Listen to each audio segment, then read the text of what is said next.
Nuclear missile ready.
Nuclear missile ready.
Nuclear missile ready.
Hello everyone. There are several universal rules of the universe. An object at rest will stay at rest, and an object in motion will stay in motion unless acted on by an external force. This is Newton's law. Football, soccer is about money. That's another universal rule. Another one of the universal rules of the universe is as follows. The European scene of any esport will make fun of the American scene for not being good at the game. Since I have started watching the StarCraft 2 esports scene, I have been amazed by the ovation of European players, and I feel especially French players, for anything related to the NA scene, from the casters and players to almost every member of the community. On another game, a few days ago, I heard a French League of Legends pro player trash-talking LCS. I certainly wouldn't give my uninformed opinion about the later game. However, as far as StarCraft 2 is concerned, I have always felt that the behavior of the European scene was really unfair. It is true that they lack top-tier players who are able to win premier tournaments. In the last IEM, none of the 12 players were from the Americas in the playoff. Sure, players like Asura or Nib are not yet able to win EPT global events. But if StarCraft was limited to those able to do that, then where is Germany? Can really Showtime or Marine win an EPT global event? Where is Poland in 2021? Yet, those two countries are two of the most active of the scene, high amount of players, tournament casters, viewers. The American server is in the same situation. Astra was the best NA player in the last IEM, and made the top 16. His huge improvement last year should remind us that, in the past, the EU scene was also really behind the Korean one and improved to fill the gap. However, what makes the NA scene a really interesting one is behind those NA flag bearers. A lot of highly active tier 2 rising players, of passionate casters, tournament organizers or team managers, and behind it, a very involved community. With tournaments like the NA Apprentice, hosted by the amazing Sugar, the American scene lives more actively than any other. On a lot of ways, the NA scene is better than ours in Europe.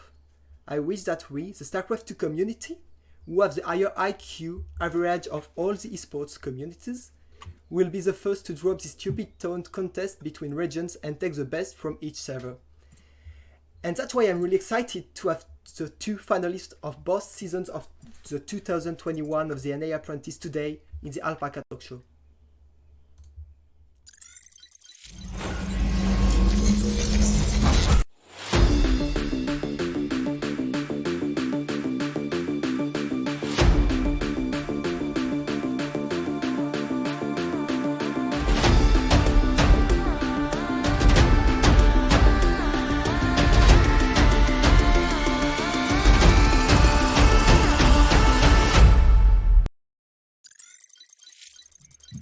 And hello, guys. Hello, and welcome to the Alpaca Talk Show, episode 3. Today, I have two of the best NA players with me. Hello, guys. How are you doing? What's up, man? How you doing? I'm doing great. Thank you for asking, by the way. Hello. I'm chilling. Excited to be here. Amazing. Well, thanks a lot, guys, for being here and joining the Alpaca Talk Show today. So let's start with a short introduction of you guys. Maybe some people don't know you on the stream. So let's start with you, DisK. Your name is Alexandre Corriver, right? Yep. How do you pronounce it? You got it's a French name, so you got it pretty well, actually. Just Alexandre Corriver. Yeah, that's pretty much it. I mean, that's just how you pronounce it. There's nothing else to it. So if I made my job correctly, you will not say I'm wrong when I say you're 26 years old, you live in Quebec, Canada, you're playing for Wood Gaming, and Yep. Last year you had a really impressive performance in the EPT circuit, top 12 or top 14 at three of the the three events of the year, summer, fall, and winter, right? Yep, totally correct on that.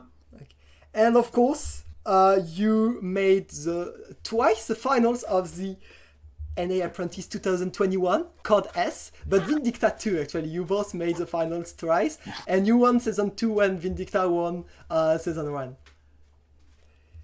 Yep.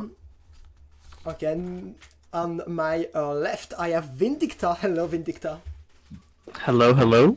So your name is, I love trying to spell it, but well, it was worse when it was German people. Miguel Marmolejo, Yeah, that's really good, actually. 20 years Yeah. old, so way younger. You live in California, in the US. Yeah. Playing Yeah. for Alpha X, and last year you made top 12, top 14, and top 16 in the 3 DreamHacks of the year. Yeah, sounds right. And as I already said, you won Season 1 of the NA Apprentice this year. Okay, so It was a yeah, let's go. Tell me. yeah. No, we're good. Okay. So let's see. I'm going to give you a first contest before we start playing. I'm going to ask you a question, and you have 60 seconds to make the best answer you can. Okay? Oh god. So because you said, "My God," you will go first, Vindicta. You will tell me Cheers why now, buddy. is StarCraft 2 the best game to play and why you picked it as your main game. Why it's the best? Okay, it's the best game because it's pretty competitive, and I like how competitive it is.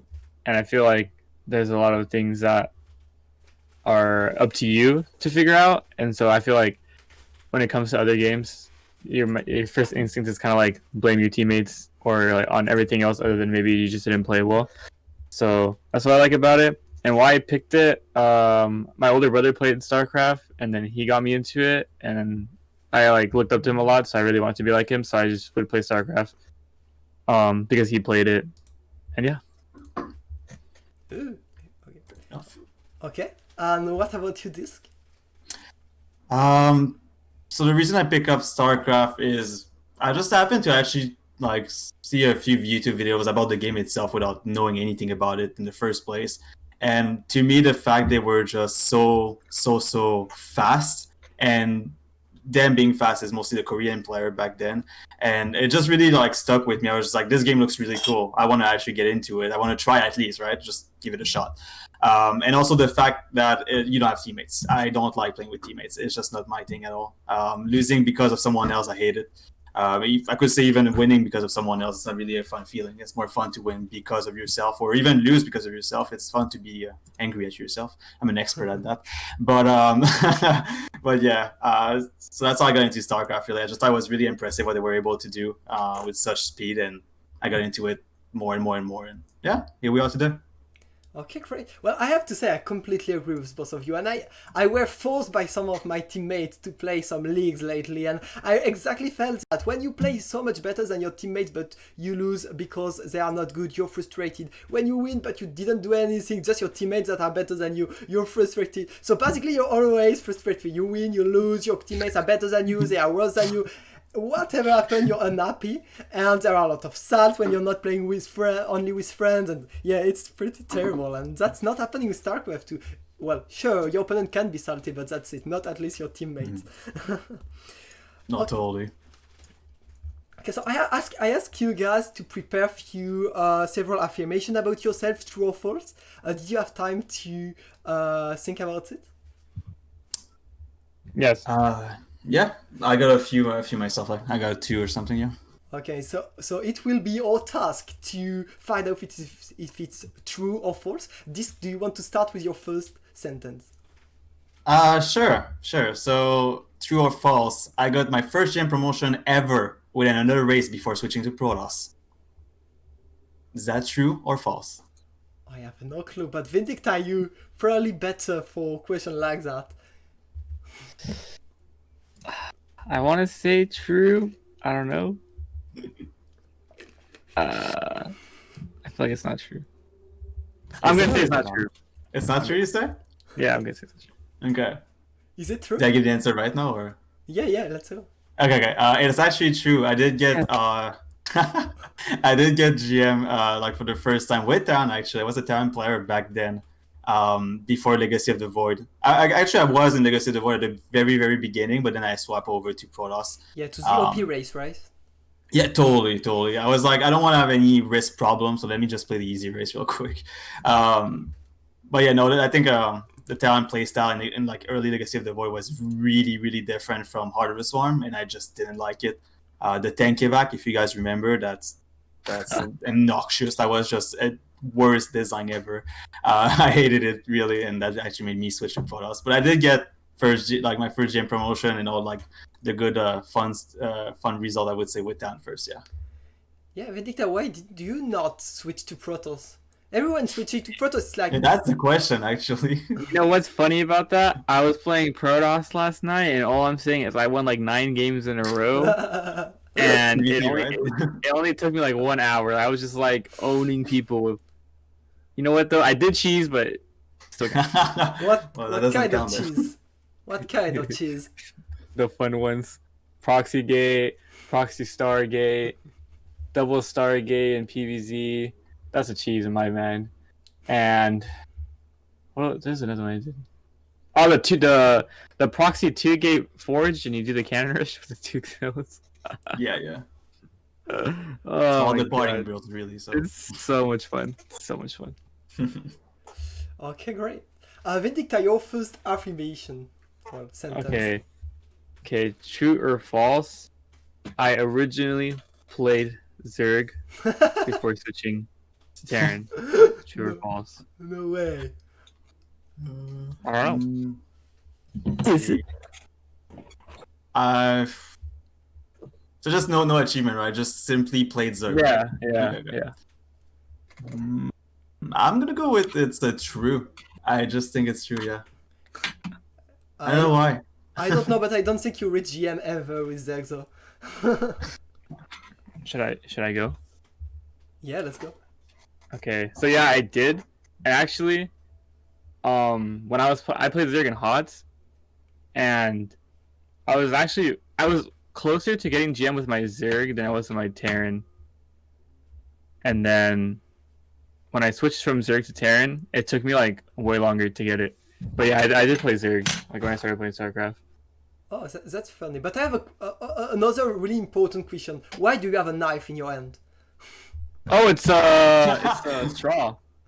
Oh, it is, okay. I thought it was a knife. Metal straw, yeah. I'm just fidgety. It's a reusable straw. Okay. And why do you have a straw on your hand then?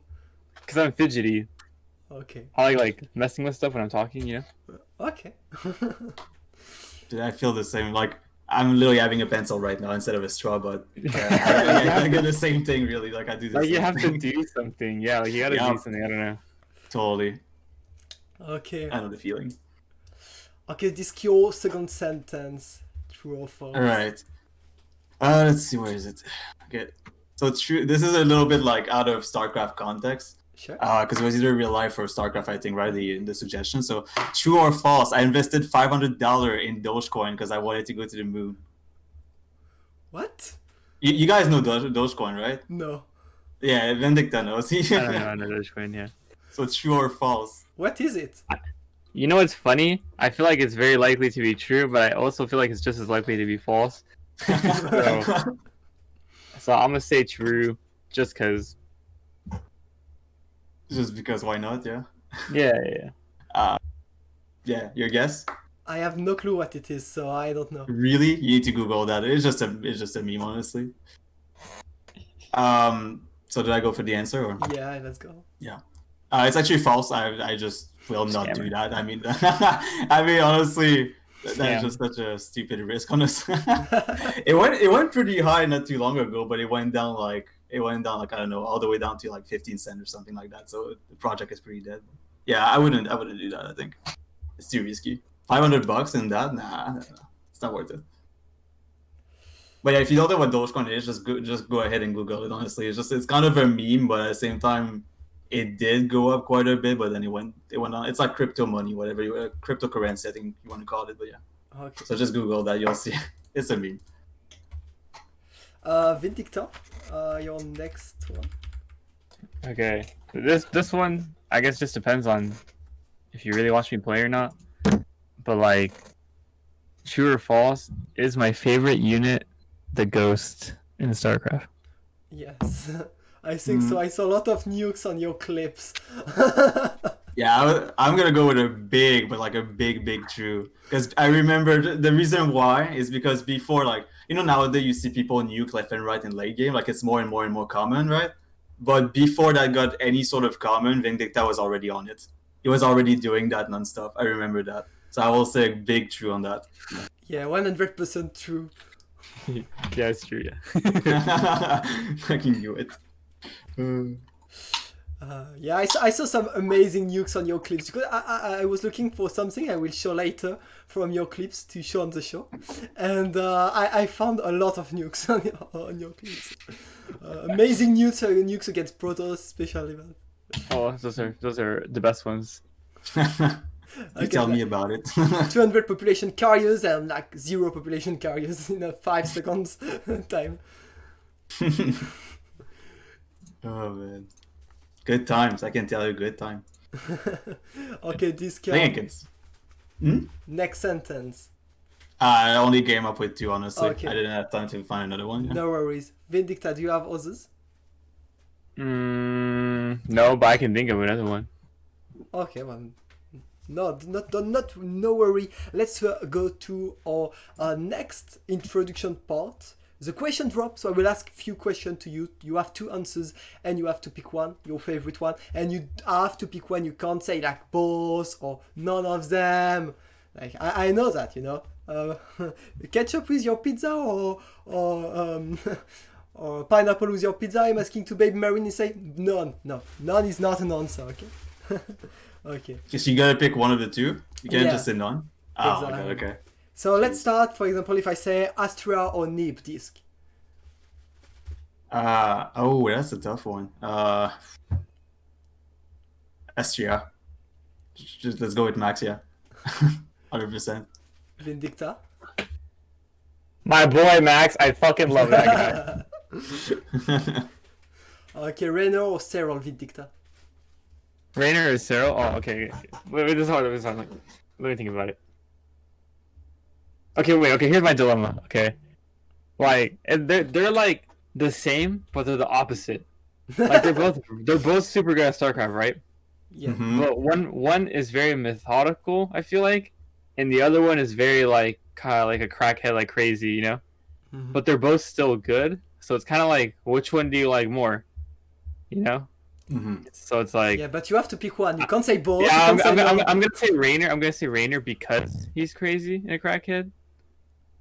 But I feel like that's the only reason. Yeah. DisK. I'll go with Cyril.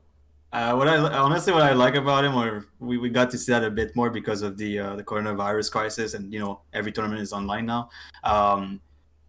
He's just so whenever something goes wrong, you can tell something goes wrong when you look up his cam. Like he's pissed at himself right away, instantly. I just find it it's nice to see, honestly. I'm not alone being frustrated, whenever something goes wrong. So that's pretty nice. I'll go with Preroll here. Pretty funny, I agree with you. Okay, well, let's go for the Terrans. And for your information, there is only one correct answer. So let's start with DisK. Clem or Iromarine?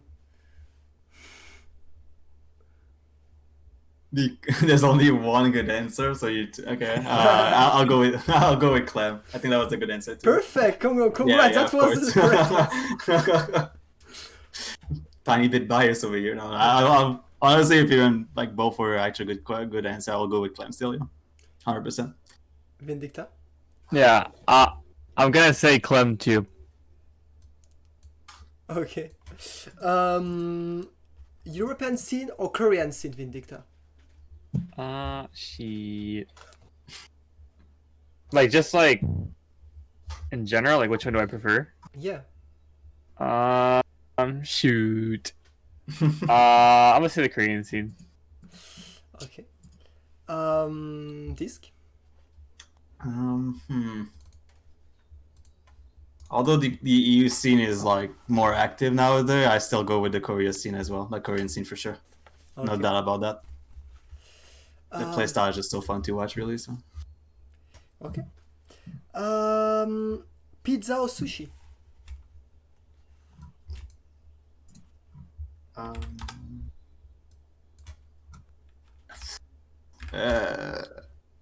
like both. Both are really good.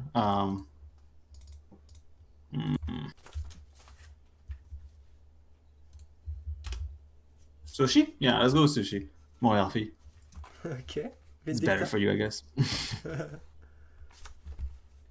Okay, I'm gonna say sushi too, but I like sushi because I feel like I can eat so much sushi, and then like 1 hour later, I'll be hungry again. You know? Yeah. So it's like I can eat more sushi. So I'm gonna say sushi. Okay, another question which might be a little bit, I don't know. I don't really believe in Blizzard anymore, but let's say we believe in Blizzard. Would you like to see a StarCraft 3 or Warcraft 4 first, Vindicta? Okay, I've always wanted to play Warcraft, but I have never played it. So I would say I would want to see a Warcraft 4 just because I'd feel like I would want to try to play it.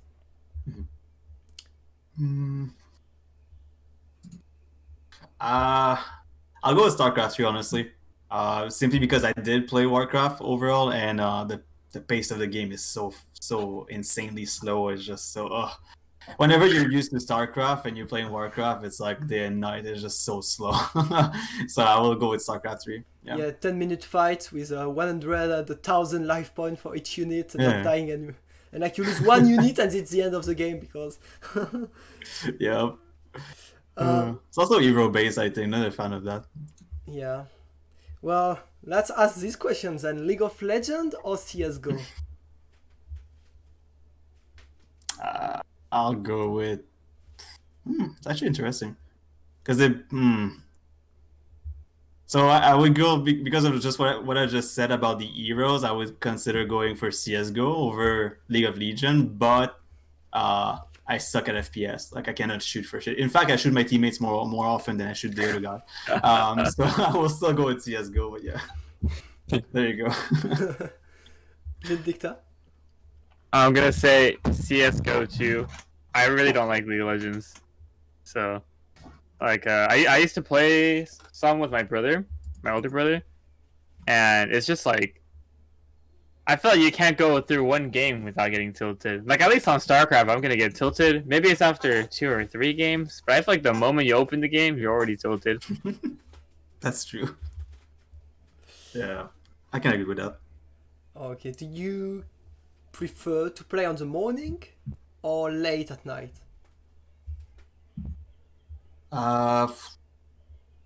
I would say definitely like morning, afternoon type of deal, overnight for sure.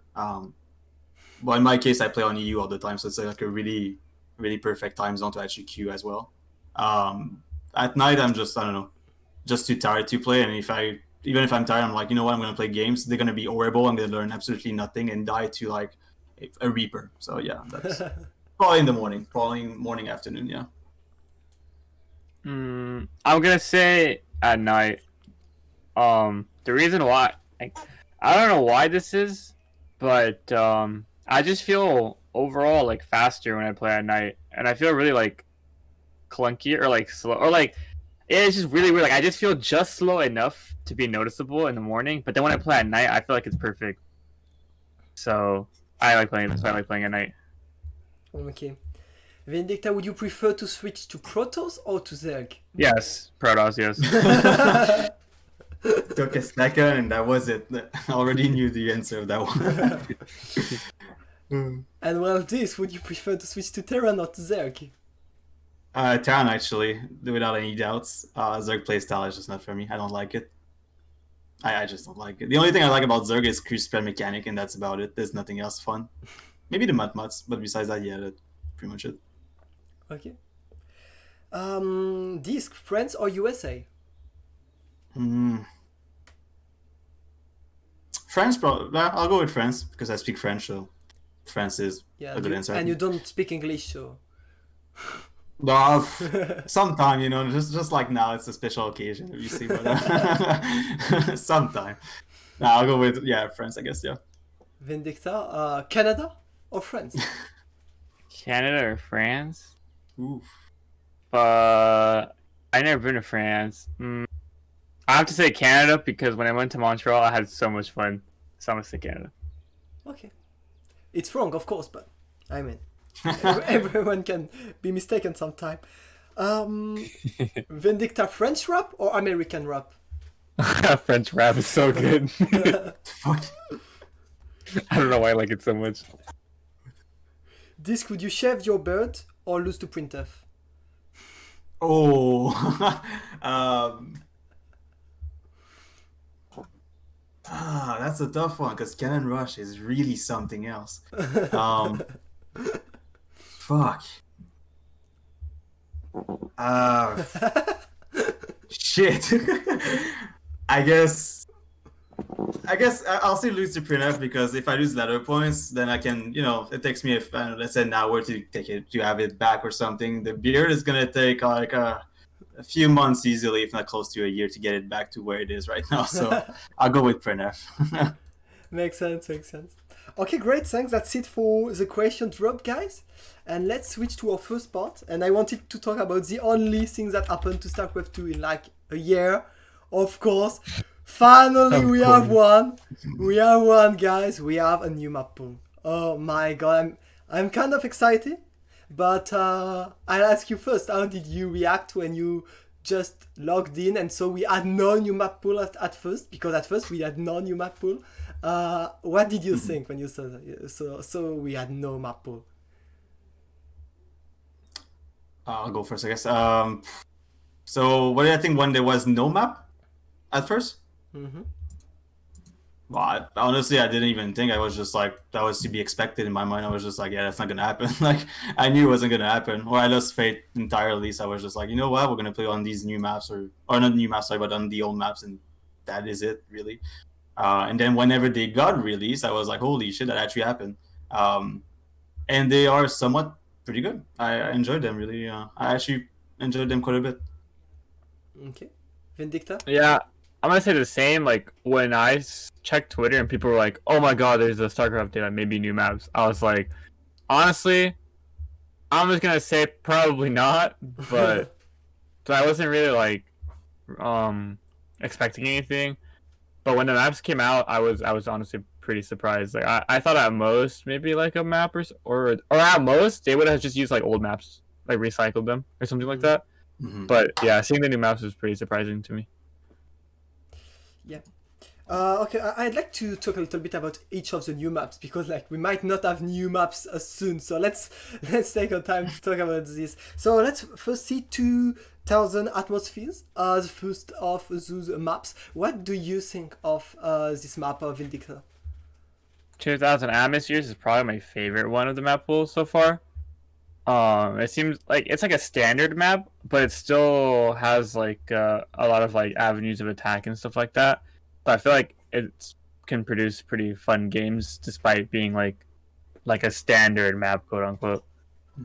Yeah, that's what I think about it. Yeah, I think it's a good map too. I kind of like it. I like the watchtowers, and they are not like the way they're positioned is actually like you obviously want to gain control of the watchtower, but it like just having watchtower by itself on the map, I feel like creates a lot of little skirmishes around it. So it basically puts more action in the game because sometimes you can see two people just sitting in the corner for like 10 minutes straight. That actually adds up a little bit to it. So I kind of like the watchtower in that sense. The map is actually, it's quite a standard map, macro. I would say kind of macro heavy sort of map, although you can definitely do a lot of pushes because you have a lot of angles, as Vindicta said. Is it a good map for Protoss? Kind of hard. I think like the first 3 base aren't too hard. I mean, it's okay, but the 4th base I think becomes the struggle. Like either the one on the very right side, if you're bottom left, obviously, or the one on the left side itself. Sounds pretty tricky to actually defend properly. So we'll see about that in the future. But yeah, I like the map. I think it's a pretty cool map. Okay.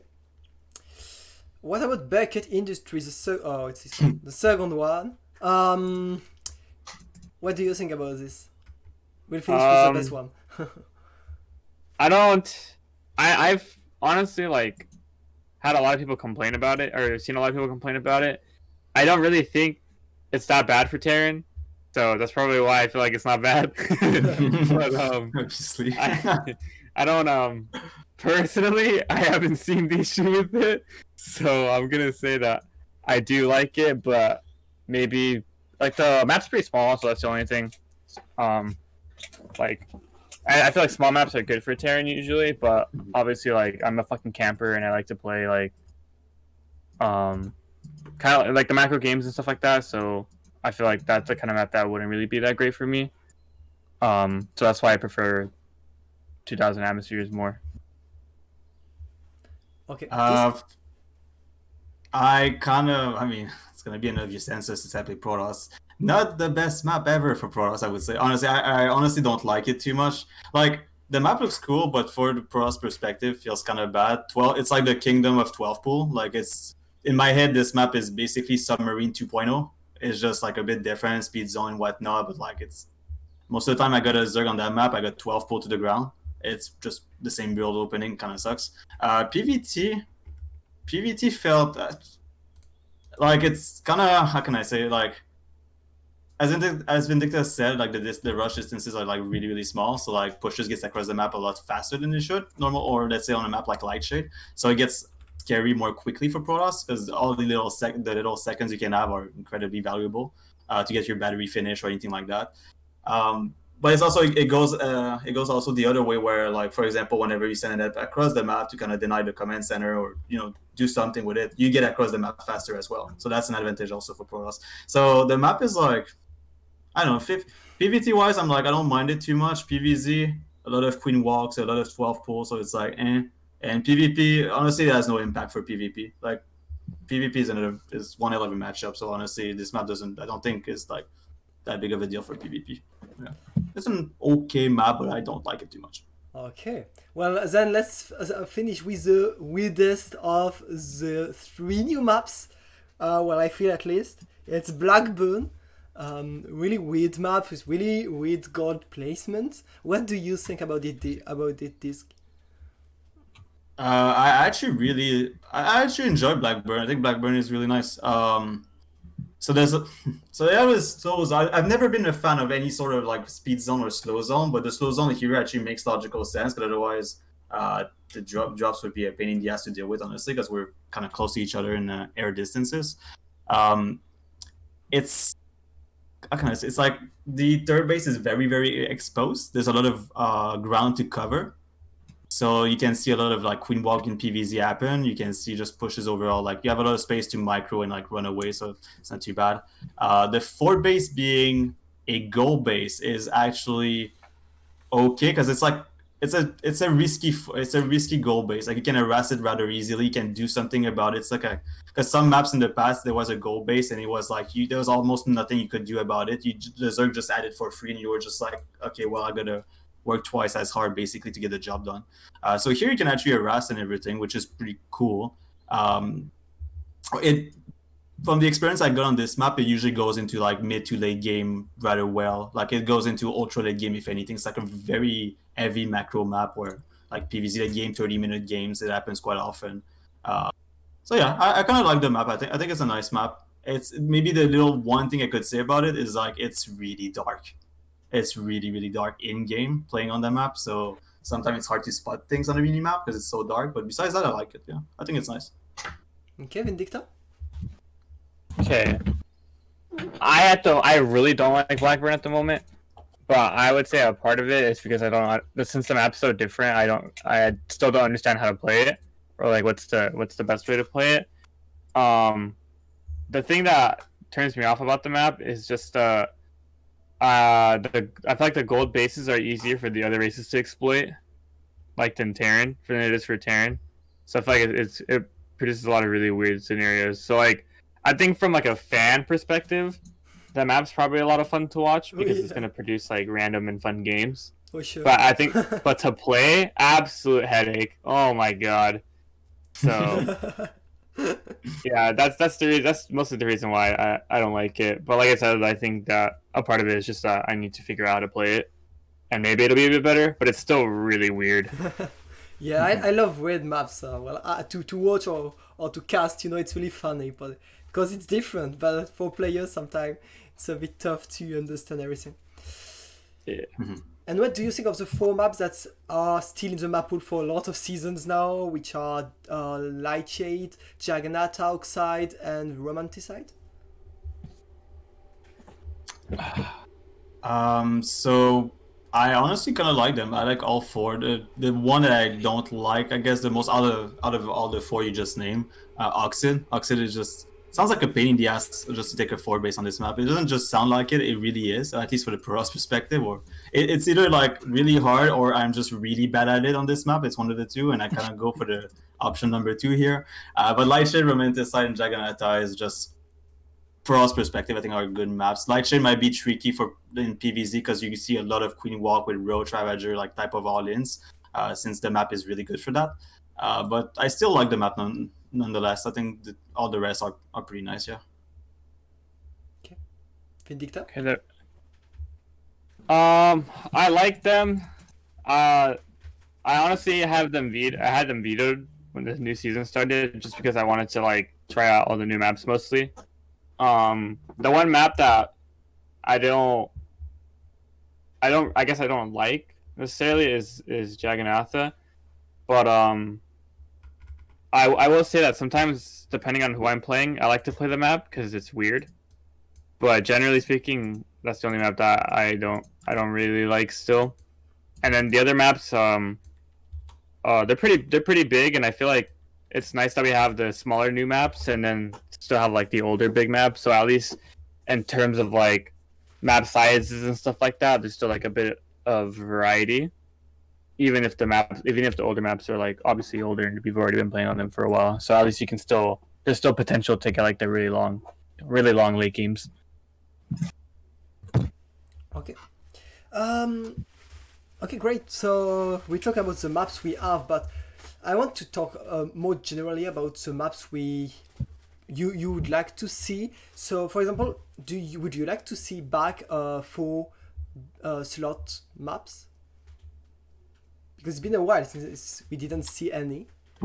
So I think honestly, like let's say in this example, like a map like Frost, if you guys remember Whirlwind or maps or 4-player maps, there are sometimes it provide really good games, and sometimes it provides really shitty games in a way that because you cannot scout your opponent right away because you don't know where he is. There's a lot more place for gambles. There's a lot more place for, like, for example, I don't know, random 4 racks in the middle of the map, and then the guy scouts you last. There you go, you're dead.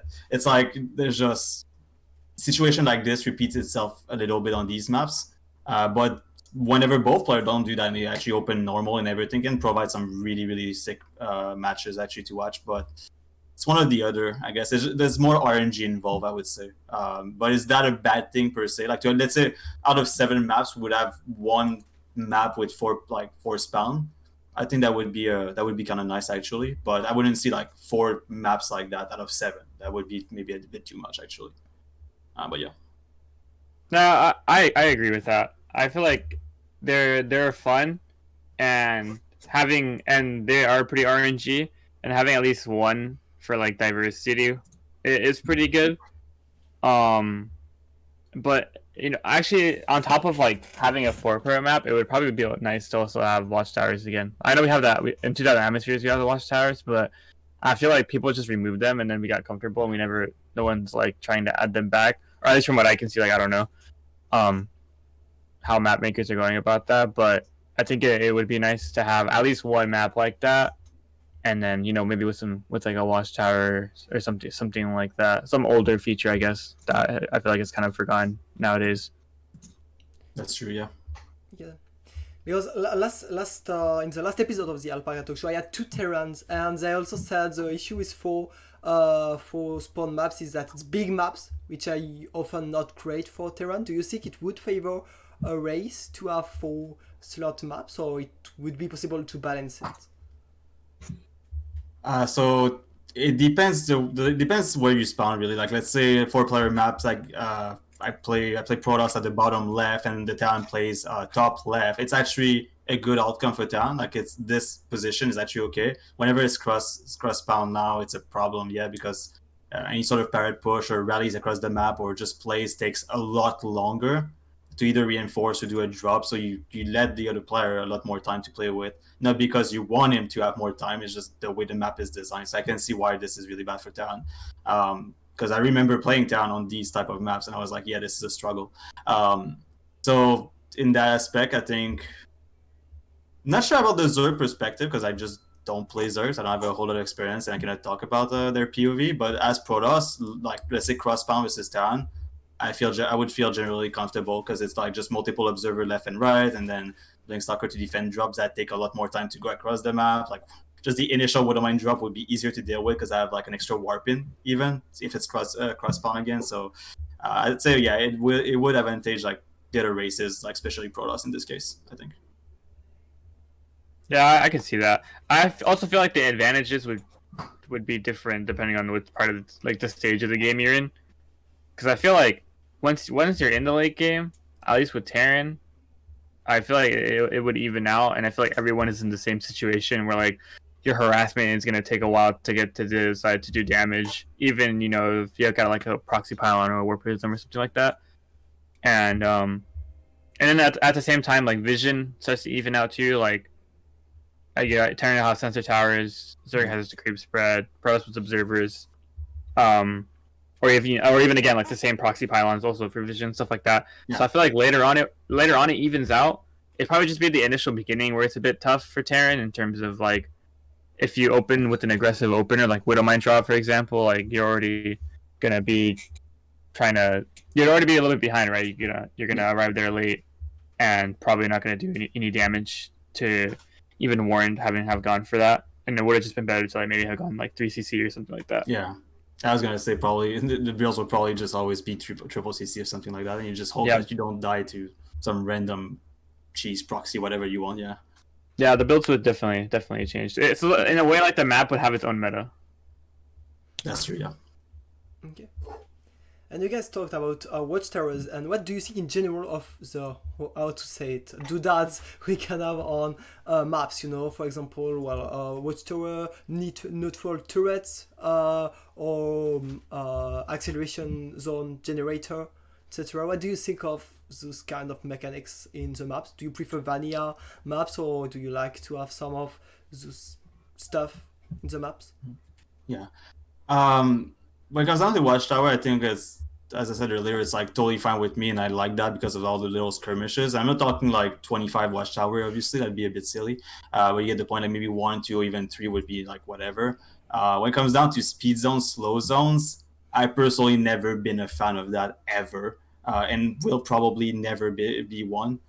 Same with gold base and rich gas and everything. I don't like that. It's because it depends. I guess it depends how it's shaped and where it is on the map. But there was some maps in the past where it was straight up just an advantage over the opener. Like there was just nothing you could do about it, and Zerg was taking their second base even there. Like for example, think about Everdream, the rich gas at the front. Like I saw multiple games or multiple cheese where they just take it for free, and you're just like, well, I guess I gotta survive somehow, some way the Mass Ravager like queen in my face in like 2 minutes. So there was like little things like that kind of bugs me. Yeah, I kind of like it just straight like just a straight up map, just like no rich gas, no gold mineral, no like speed zone, slow zone, just like a normal map. But then again, watchtowers, debris, rocks, and whatever you want, that's totally okay with me. But the other thing I just mentioned, really not a fan of that. No, I'm just not. Maybe I'm just boring, but yeah, I just don't like it. Yeah, you know what? Like watchtowers for sure. I like those. For the same reason as well. Like like army positioning and army movement on top of like vision becomes just a little bit more important. So I feel like you would see more activity out on the map for that kind of stuff. The speed zones and the slow zones, I feel like those. I'm not really sure what the goal was in terms of like what they wanted to accomplish with that, but I feel like for me, it hasn't really become something where it's like, oh, I have to ban this map because there's a speed zone. It's just been more so like I have to manage the speed zone, I guess, or just like deal with the slow zone. But I feel like I've never been like, oh, because there's a slow zone, like I'm gonna make this play or I'm gonna try like this build or something like that. Like in terms of like creativity, I feel like those haven't really sparked anything like that. Like for me to find a way to get an advantage from the slow zone or the speed zone. But it's always just been like, oh, I have to deal with it, or like, oh, it's a bit annoying. So maybe like that was the goal, or like that was the intention. Like you're supposed to play around it or try to play around it and not with it. But it's just been, I don't know. I've just been indifferent. Like it's not terrible, but it's not something that I'm like, oh, I'm gonna play this one because it has a speed zone. And then yeah, like debris and stuff like that. That's fine. That's pretty normal. I feel like there's never been a map where I've kind of complained about there being a like debris position there. Mm-hmm. And then my doodads, yeah, we gotta keep those. Love those things. Little creatures running around everywhere. Yeah. Well, yeah, I've never seen too. Like, well, that's a good point. Like, I've never seen anyone, even the most creative people, like let's say TLO, go with a strat around a speed zone. Like, oh, there's a speed zone there. I got to abuse that. Like, I've never seen that either. Like, it's just not happening. If anything, it kind of like, for the Protoss perspective, once again, because that's all I know really, it's pretty darn good with Disruptor. Like it just actually speeds up the Disruptor ball, and Vindicta probably suffered from it a few times. It just speeds up the ball into his army, and it just blows up everything when it should in reality connect probably with nothing. And little fun fact too is like the Disruptor technically when it shoots, it doesn't move at all, right? You cannot move the Disruptor whatsoever. When it's in the speed zone, you can actually move the Disruptor away as the ball is actually advancing to his army. You can actually disengage with the Disruptor because it goes down to 0 plus like let's say 0.49 whatever. So it actually has movement speed, and you can disengage with it as you're shooting at the same time. Good which God. Is, I mean, it's so mind like it's. I cannot do like what? I cannot do a centimeter or something away. Like I barely can move. It's just really silly to watch, honestly. But yeah. So in your opinion, is there like a mechanic we could add to the maps that would at the same time really change something and not make all the pro player starting a strike against it? I don't really know. I'm thinking about it. Yeah. I've never really like thought about what could be added besides like what we already have. Yeah. Like I feel like when we didn't have the speed zones or the slow zones, I feel like that would have been the one thing to think about was like, oh, what if we had something like this? But after that, I'm not really sure what you could add in terms of like something interactive with the maps. Whatever happened to the I just remember this actually, the collapsible rocks. Oh yeah, right. It's those, yeah. I forgot about those things. Yeah, it was like different. I just thought about that. Like, I feel like those would be kind of cool to have again. I feel like when those were around, they weren't terrible. There was some cool plays with them, like people like killing off the rocks and like Yeah, something but I never felt like it was. I feel like it had the same play as like the speed zones or the slow zones, where it's just like something you play around or something that like I don't know might help you in terms of like I'm getting pushed across the map, but my opponent has to walk through a slow zone. I don't know, something like that. But I feel like it wasn't anything like crazy as well. But it was still I don't know, maybe a bit interesting to have there. Yeah, those were actually those were actually not game changing at times, but they could be whenever you just like I don't know, you disengage, you run away because you're about to lose your army if you don't disengage, and then you kill the rocks behind you, and then you're just actually free. Like these type of plays are actually pretty nice to see, and it's like, but it's not game breaking either. So I think that could be nice for that one, yeah. Other than that, I mean, personally, I don't think about anything else because again, I just like it very simple, like just blue mineral patches everywhere, normal gas everywhere, and just pure macro, and let's see how they play, and just focus on like how they play. I don't know. It's just I don't like fancy stuff really. So. Yeah, I feel like this is pretty normal for StarCraft players. Like I feel like if you ask any StarCraft player, they would really tell you to give you the same response. I feel like you have to. It's up. you would think that it's up to like pro gamers to decide or to think of like this kind of stuff. But I honestly think when it comes to StarCraft, we're really bad at it. And you got to have like someone else do it, and then for us to be like, oh, okay, maybe this isn't that bad, or like this is manageable. But asking us for creativity besides like creating a build order, I feel like we're really it's actually terrible. I totally agree with that. We're like hyper biased or something. Like Well, I saw on Twitter once a map maker. It was just after I think the last Home Story Cup, the tropical island, and a map designer made a map where there were an high ground and a low ground, and the ramp on between the two. You go really fast when you go down because there is water, but you go really slow when you go up. Wow. What do you think of this? Oof. I think I know what you're talking about because I remember watching a little clip or something like that. I like a siege tank in siege mode just actually going down for some reason. Maybe it was just bugged or something, but it was actually pretty funny to see. But that kind of sound, if it's intended and that's not an actual bug, that can just break the gameplay a little bit. Like imagine that happens to you, but you needed a siege tank to actually like have a good fight or something, and it just the terrain just kind of play against you. The design of the map played against you, and you're just dead. It kind of sucks a little bit, but it was interesting to see. Yeah, it was okay. I don't know. It was a funny thing. Was it a good thing? That's another question. I think. I don't know. No, it seems pretty abusive. Like I could just imagine a Terran sieging the low ground, and then someone trying to go down that ramp is like, or you're already going down a ramp and it's just slower, or something like that. Yeah, that's pretty interesting, to be honest. I feel like that would be cool to see if we could put that in the map. But but that's what I mean though. Like stuff like that, like I could never think about that. Like you asked me to think about something like that, I'd be like, no way. Like my mental creativity is very limited. Yeah. But see, that's what I'm saying. Like stuff like that is pretty interesting, and like everyone's gonna complain about it at first, and then over time people just like either they grow to appreciate it or they just accept it, and it's just like, but it was never anything bad enough to like break the game necessarily. So I mean, yeah, it would be cool to see something like that. I don't know if like that specific thing I'd want to see, but Okay.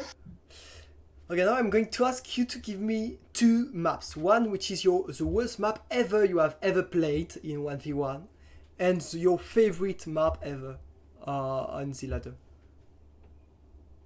Worst map ever. Of like all history of StarCraft 2, right? Not just like the board. Yeah. Just everything. Everything. Man, because there was some really good ones and there was some really bad ones. So let's see. The best I can come up with, like just on top of my head, and I might find one better in a few minutes. But let's go with this one. It's the one I actually don't remember the name. Fuck, what is the name again? It's a snow map, two players. I have Vanny Research Station in my head, but that's truly not the map I'm thinking of. It's in the heart of the swarm. The map was made in the heart of the swarm, and the name just can't find it for some reason. Fuck. Was it not King Sejan something? Yes. That was the snow map, right? Yes, it was. Okay, that one was just wonderful to me. That was just a good map, and it was just fun. It was just actually really fun. It was also another era, like Art of the Swarm, like I said, the Void. We did play it in, like I said, the Void for a little bit in the Dream Pool, I believe. But it was, I mean, right now it's broken. Like Swarmos is incredibly overpowered on this map right now if you were to play it, because Locust flies right now and they don't just sit on the ground. So that's just nasty. You don't want to play that. But yeah, that map definitely one of my best map I ever played. I just thought it was really fun. There was a lot of different games on it, either like super macro heavy games into just like pure aggression for like 15 minutes straight. It was actually really fun to watch. For the worst map, ooh, that's a rough one. Because I try to forget them. I don't try to remember them. You know? Like, go with your best map for now. I'll think about the worst. Yeah. Okay, best map, I would say probably Daybreak. I really like that map. I feel like there was a lot of fun games. I still really like that map. The worst map, and I know this map so well because of how much I hate it, and I remember how much I hated it too. But it was back in Haas. It's called Terraform, and it's it's just like it's like it's really similar to what's that one? Is it Cactus Valley? It's really similar to. It's like a smaller Cactus Valley, but it's literally it's a really small map, and in the middle of it is just like a spiral, and as a Terran, it's impossible to take your third. And I remember getting Blink Olin on a map so many times, so many times. Oh my goodness! I hated that map. Good so times, bad. good times, right? Terrible times. Jesus.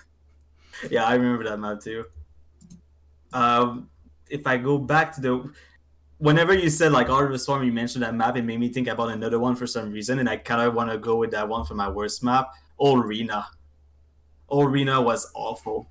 I don't know if you guys remember, it's like, let's say someone is top left, the other player is bottom left, and there's basically a little bridge between the two players that you can block with a pawn or a supply depot. There's a watchtower like in the middle or something. You just expand towards the right for both players. But what you would most often see on that map, and I was playing Terran back then, Proxy Tempest every game. It wasn't fun. Like, it just was super abusive and not fun. That map was not. Do you know this? You just spoiled the map you're going to play later. Oh, well, I'm not going to play later. No, okay, fine. Shit. I mean, it's fine. It's fine. I'm the Protoss player. That's fine. As long as I play Protoss, we're fine. We're fine. Is that really the map? Yeah, it is. Oh, shit. Fun. No, that's gonna be fun. I was like, oh, I remember Clem playing an amazing 10 Kivac game on this map, and so I was watching it and looking for it. I was like, okay, they are going to play this one, but now no Tankivac. I was gonna say the word "amazing" and Tankivac in the same sentence is quite impressive in the first place, but yeah, no, I'll play it for sure. It's gonna be fun. You know what? Wait, just real quick. With Tankivac, even though people think that was good for Terran, I had some of the worst win rates during that time, especially in TVT. Like in TVT, I could not play Tankivac to save my own life, and I was so happy when they took it off because my win rate went up like 10% in TVT specifically. I absolutely hated Tankivac. I mean, that's understandable. Like, to me at least, because I was playing Battalion back then, it's like, it's the guy who drops it first that wins the game, right? It's only the guy who's the fastest person, I suppose, in the game is going to drop it first, and then he wins the engagement. Wasn't it like the old concept of it, if I remember properly? Yeah, it's pretty. Right? You just like, hey, click and drop your like, it was not fun. Yeah, I feel you, man. That was terrible. That was horrendous. So none of you missed Tankivac? Nope. Okay. 0. Nope. Okay, great. Well, I guess that's it for talk about map. It was really interesting. Let's switch to the next subject I wanted to talk about, of course, because you guys, I told it, you are the 2 finalists of the NA Apprentice this year, every NA Apprentice. So I wanted to talk a little bit about the NA scene, because, well, as a Frenchman, I don't know a lot about it, but it looked really nice. So let's start maybe with the NA Apprentice itself. So it's a big tournament, like a big tournaments actually, because there is in NA Apprentice Code S and Code A, and they are also the NA contender for lower level players, plus a team league, so that's a lot of tournaments. But yeah, let's talk a little bit about your last NA Apprentice Code S, as I'm showing on the stream the playoffs of this tournament, and you were playing against each other. So Vindicta first, what happened in the finals? You know what? Actually, I honestly had no confidence. I really legitimately thought that I was gonna lose to Pilly, and when I was number one, because I'm just really bad at TVP. Like, as much as I complain about it, like, a lot of it is also my fault. Like, I just don't know how to play the matchup. So then when playing Pilly, like, that's somebody who's like obviously he's very build order like oriented and stuff like that. And so when I played Pilly, then that best of 5, I went up 2 games, and then I went down 2 games, and I've actually lost in a reverse sweep against Pilly before, so I was like not doing too hot, and I felt like it took so much mental capacity to just like be able to win that series, because like we're talking like DisK and Pilly are both good at TVP, right, or PVT, I guess, for them, and it's like, but they both play completely different. Like, DisK is really good at the macro games, and like that's somebody that I know I have to play like be like at my 100% to be able to beat. And then, but then at the same time, like Pilly is really good at killing you in the first 8 minutes of the game, and so like that also you also need to be like at your 100% at least during that time to not die. So I feel like I used like all my all my mental strength to beat Pilly, and then when I played DisK, I was just like, man, honestly, like I'm probably so screwed. And on top of it, like I wasn't feeling confident in my TVP at all, so I didn't really have like a lot of hopes for that one. And I mean, yeah, like it showed, right? I got completely destroyed. So good time. Yeah, I mean, yeah. From my perspective, TVP is my best matchup. It always has been. No matter what patch you put me into, it will always be my best matchup. Probably because I was playing Terran before, and I just have a lot of knowledge about both races, honestly, or the way they function and stuff. So, but yeah, I don't know. I just felt pretty confident overall because PVT, not because I'm confident versus Vindicta. Just straight up the PVT matchup. Some of our games, if I recall, were actually pretty close. I remember that submarine game where it was just a complete fucking shit show. Like, it was absolute madness for like 60 minutes straight, and I didn't know, like, it was actually back and forth. I was like surprised I actually won at the end, to be fair, because like it was. I think if I recall properly, I barely won too. It was very, really down to like this little numbers, like, I don't know, 20 supply versus 15 supply or something like that, yeah. Which was quite not my territory of game, not the. Didn't feel too comfortable in that one. Probably why I hate Beckett nowadays. But yeah, so felt pretty okay about the PT matchup. So I got the 4-0, but honestly, it could have went the other way as well. I think it honestly could have. Like last time you won 4-2 over me. So I mean, it could have went both ways for sure. Yeah. Okay. So what can you tell me? Imagine I don't know anything about the NA scene. How would you convince me that it's the best scene in StarCraft? Oh God. I mean, I don't want to convince you because Yeah, you can lie. Okay. What's a good part of the NA scene? I'll try to pull out my best setting speech here. Do you like Cannon Rush? Do you like cheese? Do you like not learning anything every game? Go on NA server. No, well, honestly, like, jokes aside, it's like NA. There's a lot of good players on NA. It depends when you queue, I would say, to actually catch them, because it's definitely good players. Other than not just cheese or anything like that, just actual good people that wants to get also better and better.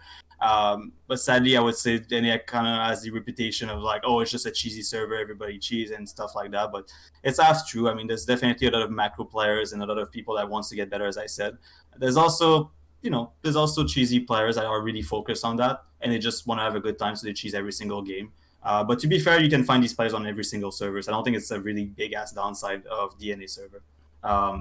But yeah, we are, as a wise man once said, we are a powerful clown, because we truly are a powerful clown, and that man was Max Angel.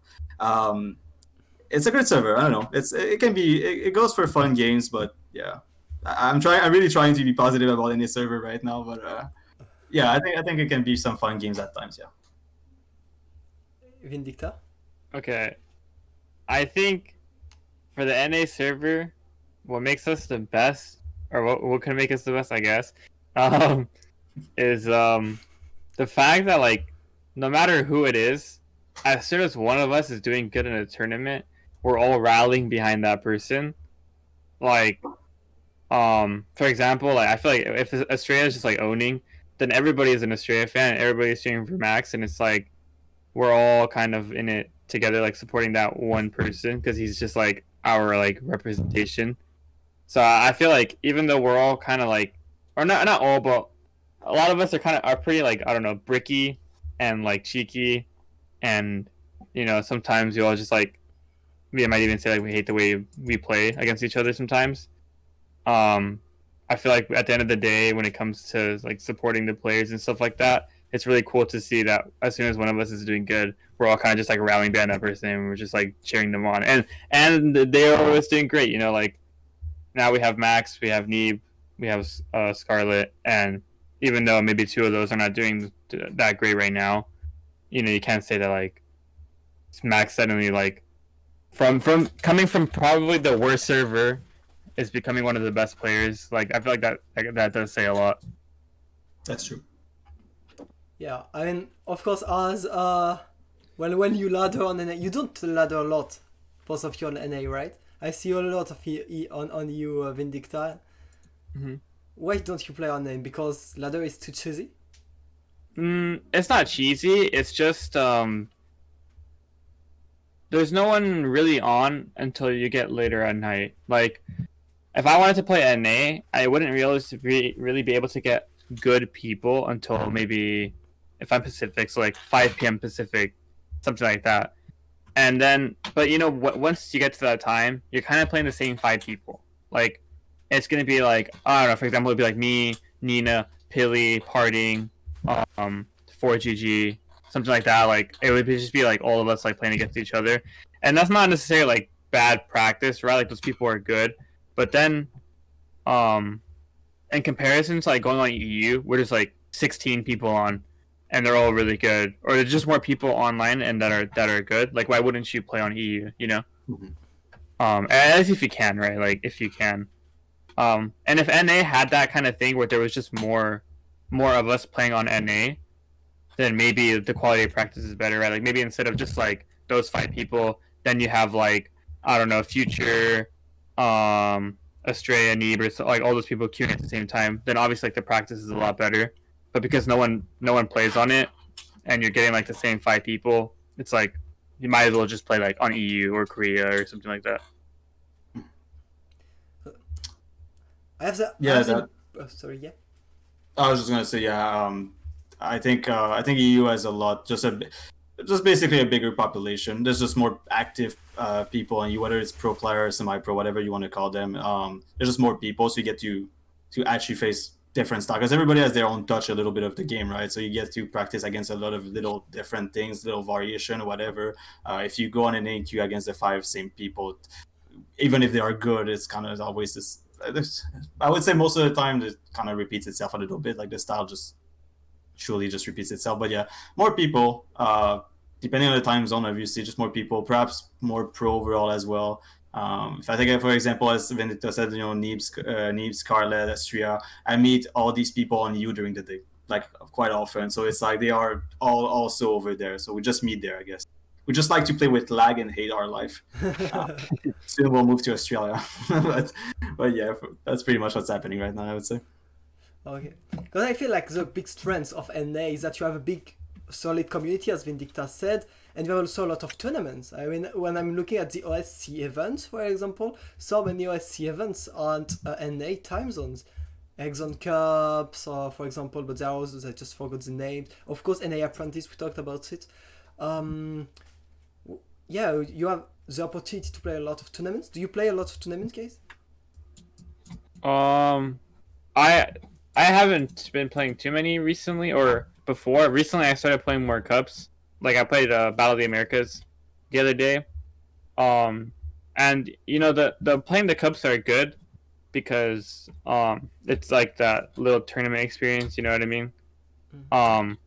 But I feel like you do kind of come back to the same thing where I'm playing the same kind of people like you would play anyway. Like if I was playing a ladder, like I'm gonna chances are like Cham or like Nina or Trigger are gonna sign up, and it's like the ladder, but now in a tournament.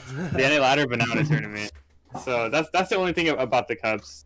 And then it's funny, right? Because then you play ESL NA, and then it's just like then it's different. Then you play like one round of an NA player or 2 rounds of an NA player, and then it's like a Korean. Yeah. And it's like that's where you run it. Yeah, 0-100, literally. That's true. Yeah, the ESL Cup is pretty nice per week for that. Like, you get to also, like, as you said, play any player at first, but also jump into either an EU guy if he's still awake, or Korean most of the time as well. Like, meeting those, partying, Zest, Solar, whoever you want. This is pretty fun, honestly. Even if you lose to them, you're almost happy losing to them because these guys are just incredibly good. So you can actually learn something while playing the game. It's just like, okay, if I lost the game, surely he outplayed me, and surely I gotta check the replay and try to understand, because like this guy is way better than me, so I can learn something out of that. But yeah, the cups, generally speaking, like, we have a few cups, I would say. I don't play in too many personally, just because most of the time I forget about it. It's just that simple. I just forget about it. I play in the NA Apprentice because most of the time Sugar reminds me about it more than anything else, I'd say. But yeah, so yeah, we have a few cups for sure. Yeah, as I said on my editorial, you still guys lack, and maybe that's the reason why everyone is mocking you. It's because you lack players are able to make great results in premier tournaments, even if, well, Astra and Nibs can sometimes make some great results. Who would you see right now? Someone no one heard about, like someone this scene like no European never heard about, who might be able in the next years to improve a lot and make a good result in the premier event. From the NA scene, right? Yeah. That's a tough one. Yeah, I would say right now from the NA scene, like the only person I can think of is Trigger. After that, I don't really know. But I feel like he has like the most momentum. So, and he's been getting good results. So I feel like he's probably the best person to say that's gonna be like up and coming and is gonna probably gain some recognition from the European scene soon. But obviously, like you never really know until like the tournament, like the EPT season starts happening, because then that's when you really see, right, like who's gonna be like doing good or coming up or stuff like that. And it's pretty cool because sometimes like those people, like they ride the wave of momentum, and it's like as soon as they get that one opportunity to do really good in one tournament, it's like this like just an effect, and it just like keep going. And I feel like that's really cool, and you can really see like how far they can take it. Okay, cool. I'd honestly go with the same as well. Trigger is the guy that comes into my head as well. Not too long ago, if I recall, he had actually a really good run in the NESL Cup where he beat Geralt or whatever his name. I always mispronounce it. 2-0. He beat Denver 2-1. Like, it's actually like these guys are really fucking good. Like, they are really, really good. And it's just like he actually got a great run that night. So it's looking really promising to me, seeing these type of result. Just a weekly cup, but like, I mean, it means a lot, I think. Okay. So yeah. Okay, great. Anything you want to add about the NA scene, or? Is there anything to add up to to what I said earlier? No, I don't know. I honestly don't play NA too often anymore because it's just a time zone like you. Whenever I play StarCraft, so it's pretty much it. So don't really know what else to say. Okay, yeah, I just don't play enough. Yeah. Okay, then let's switch to our next subject. I wanted to talk a little bit about one specific matchup, the one you will be playing a bit later today. God. A TVP, of course. But before we talk about it, I'll let Vindicta say something about Protoss, but you will not have to speak because it's a clip. Nope. It's a Oh, I know which clip it is. yeah, no. So yeah, I'm going to show it on the stream. So yeah, not sure how you can watch it, guys. A clip of Vindicta stream one day. He, I guess, lost to Protoss just before it. So let's see. Fuck Protoss. So yeah, you should be able to see it. With a small delay. Vindicta, do you want to add something about it? I don't even know. Honestly, I cannot tell you what happened that day. I either was getting owned or because even if I win a TVP, I'm still like triggered. So honestly, I could have won. I could have lost. Like, it could have been either one. Most likely lost. So, but yeah, I'm really bad at TVP, and I'm not gonna say like I watch people like Clem, and they're obviously like farming Protoss players all the way to the finals, like ESL Cups or whatever, and it's just like that makes you feel like you're just doing stuff wrong. And then like I watch this dude and I try to do the stuff he does, and I still get farmed, and that's like my go-to thing to learning stuff in StarCraft is to just like watch what other people do, kind of piece it together and figure it out. But for the life of me, I cannot figure it out, and I keep getting farmed, and it's just like I get so triggered. So yeah, I'll be like fuck Protoss or stuff like that. Yeah, no shame. Okay, DisK. What do you think of the matchup, and do you agree that fuck Protoss? Honestly, it's gotta. So I think that okay. So obviously that's my best matchup. So I'm feeling good about the matchup. But that being said, is that an actual good matchup? You know, like balance wise, is that something nice? Like there's a few things in the Protoss arsenal that to me makes no logical sense, and it just like makes the matchup hell. Disruptor, one of them. I think Disruptor in high number is incredibly powerful versus Terran, and so at some point you just always like because you can zone out the Terran forever while killing bases in the meanwhile, and then just over time it's just game over. Like it's actually crazy. Bling DT, I don't know who thought about that, but hope he's fired right now. Like that's fucking crazy to me. Like sniping, like it's a bursty unit, a rust unit, low stats. It's stealth at all time because of that, because it's actually just an harass unit with low stats overall. But then they give them blink, so they're able to disengage whenever they are in trouble, or just straight up two-shot APF, which is, I mean, that's insanely good. Don't it's just really good, but it's a bit silly at the same time. It goes against like the concept of the unit. But besides that, I mean, state of the matchup itself. I don't even want to know. I don't even know if it's actually like if you combine all the result, like what's the numbers? Like is Terran winning more than Protoss or something like that? But at times it feels like Protoss is overpowered, and sometimes it feels like Protoss is so bad. As well. I guess it depends on you play or something. Like as Vindicta said, like you know Clem for example, just farming Protoss, and you're just like okay, Protoss is not that great apparently according to Mr. Clem over there, but then you just watch another match and then the Protoss player just slapped the other guy like 3-0 and just like oh maybe it's not too bad after all. Like it's debatable, but there's definitely I think core issues in the matchup that could make it more fun for both parties but also more balanced-ish. But I mean at this time we're gonna have to stick with what we know because it's probably never gonna happen. Like we're never gonna see any changes anytime soon. But yeah, sadly. Yeah. But it's funny to talk about it, you know. Battlebee and Acron, the last episode said, and they agreed to say that the matchup is balanced at 7k level when Clem is playing Showtime or anything, but it was not at 6k level when the Battlebee is playing Trigger, for example. Do you agree with it? That's a good way to put it, honestly. I don't really see the thing about TVP is that I feel like at the higher levels, the people that do really good at TVP, I feel like are the people that are really fast. And I think like they're really good. People who are really fast, you know, at the higher levels, I feel like are really good at getting early game damage in, and that sets them up for a good mid game. But I feel like in the lower MMRs, that's a lot tougher to do. And then I feel like you're not really set up as well as like other people can be.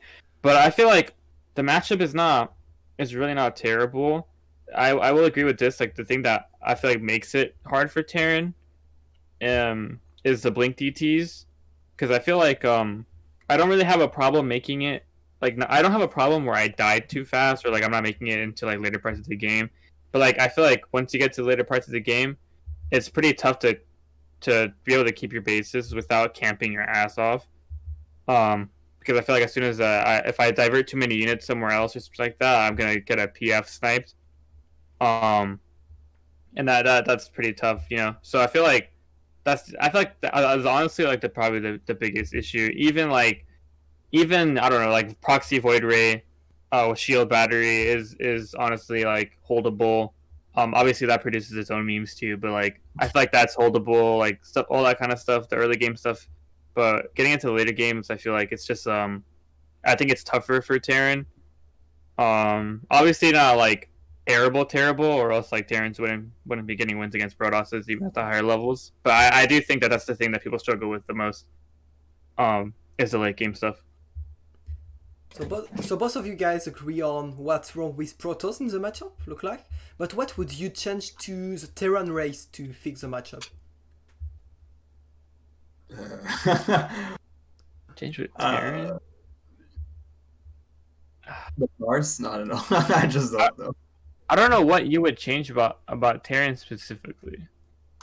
Like, I feel like the easiest solution, for example, was just to be like, maybe like change something with the DT or something like that. Like, I don't know. Yeah. Like, I feel like that is a bit easier to do.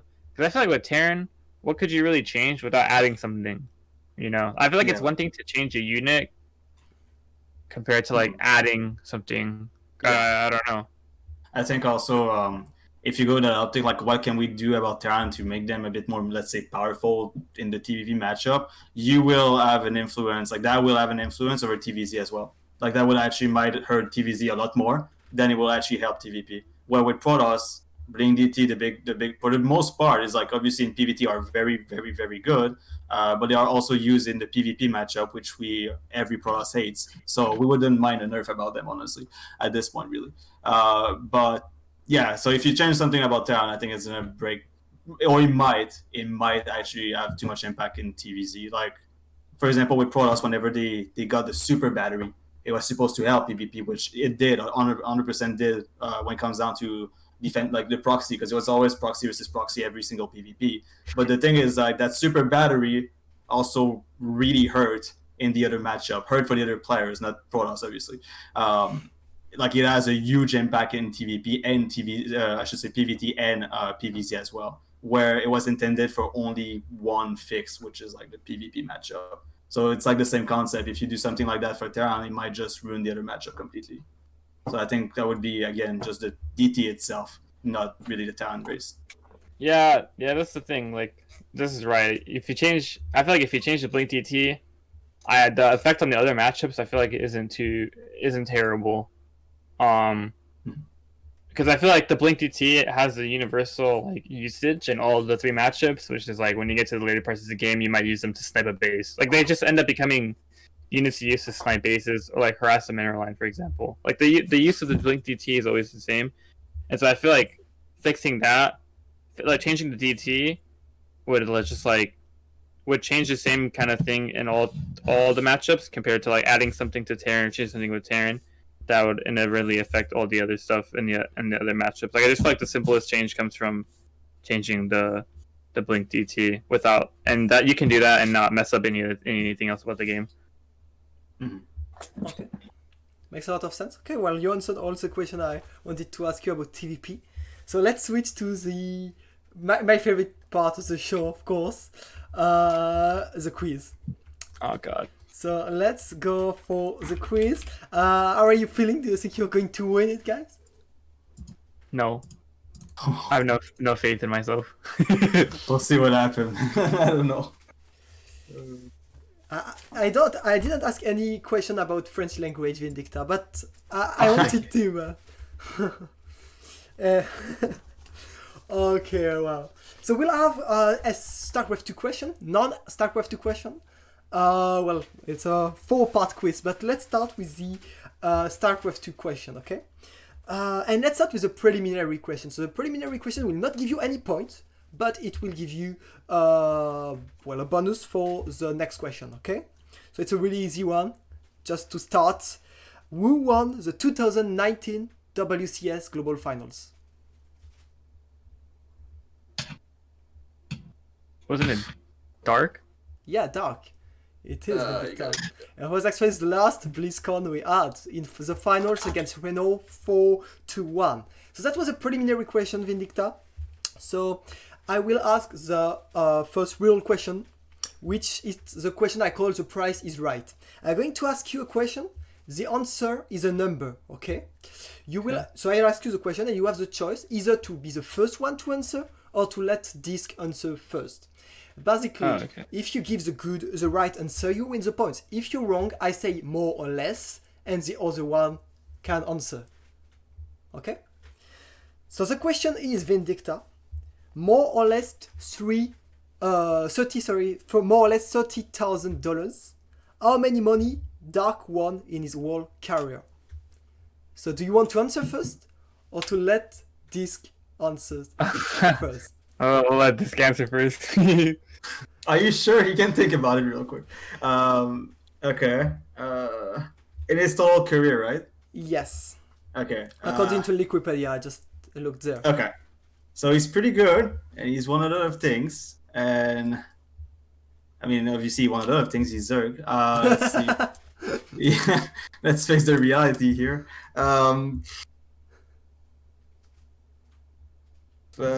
You can play on the chat, of course, if you have some ideas. Five what? 500k? 500k, yeah. No, it's more than that. Vindicta, your turn. More than 5. Okay. He's a rich boy. I think 700k. It's more than 700k. Your turn, DisK. What? It's more than 700? Man, the guy is rich. Actually, what the fuck? Mate, he won WCS Global Finals. It's like a lot of money already. That adds up a lot, actually. Yeah. So it's definitely. I cannot imagine the guy making a goddamn million. So I would say like 850. Okay. 850k. It's less than 850k. Vindicta.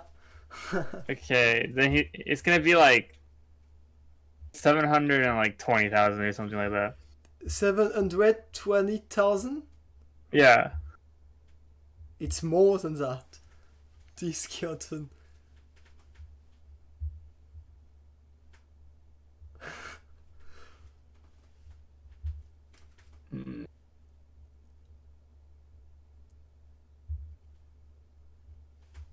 $775.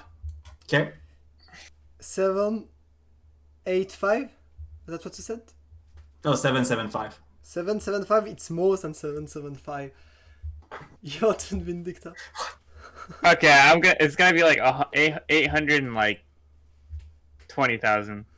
820,000. It's almost this, so it's okay. You're in the you're good. It's 1 point for Vindicta, and the exact correct answer was 817,000. Oh dollars. my Jesus! It's a lot of man's money, rich. but I mean, it's like how many?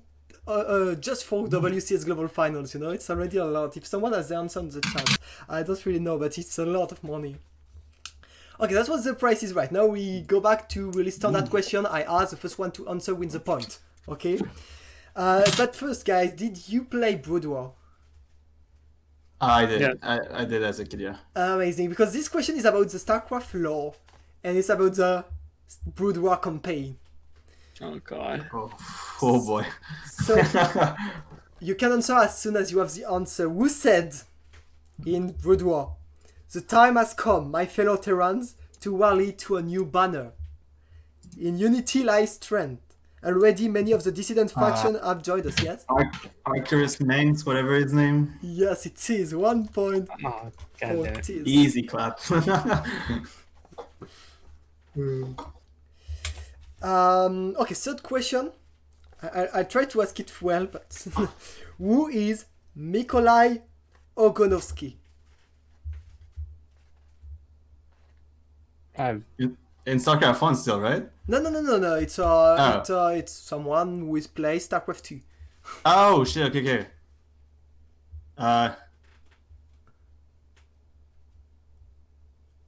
you repeat his name real quick?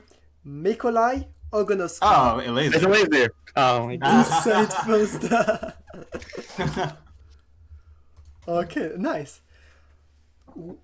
What was the particularity of the map Redshift? I mean, there was many, but gold bases. Yes. So, There you go. can you tell me more about these gold bases? While they were close to each other, you could mineral drill. I think. No, Yes, you could mine it or something. Yeah. Exactly. And I remember seeing a game once where Zek just came behind the goal to mine the gold of his opponents. That was pretty funny. I'm getting farmed. Yup. It's fine. Okay. 3.4 DisK, only one for Vindicta. Vindicta, come on. Okay, the Dropping the fifth, ball, man. let's go for the fifth question. The fifth question is a bit different. I'm going to give you a question that has a lot of different answers, okay? And the one who has the less point, let's say, so Vindicta will answer first with one of the correct answers. Then DisK will give another one of the correct answers. Then Vindicta, then DisK. And the first one who don't find a new correct answers lose, and the other one wins the point, okay? Okay. Okay, so the question is, give me the name of a French StarCraft 2 player who has a Wikipedia page. Fire cake. Whoa, yes, indeed, Firecake. DisK, your turn. Same question too. Yeah. Yeah, same question. Clem. Yeah, Clam, working. Vindicta. Okay. Marine Lord. Yes, Marine Lord.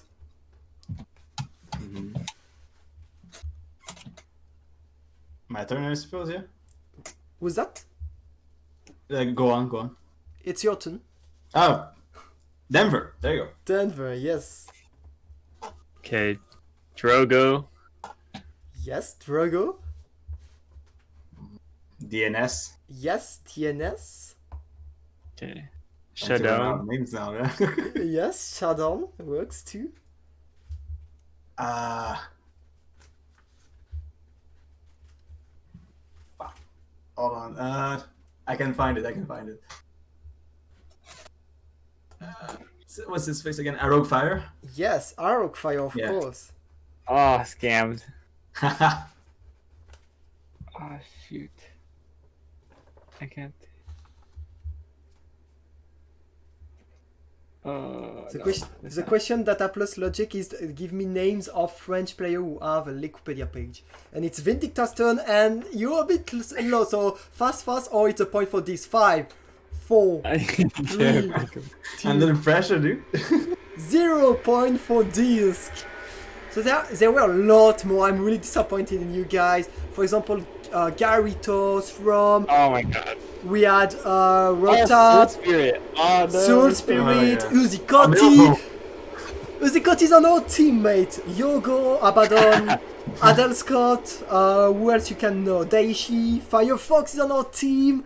Scam. Lilbo, you forgot Lilbo, guys. My boy Lilbo, no. Dude. Yeah, I'm actually terrible.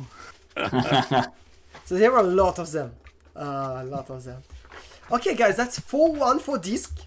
And it's the end of the first part of the quiz, which was a StarCraft 2 quiz. Now we are going for the non-StarCraft 2 quiz, okay? Let's see if Vindicta is better there.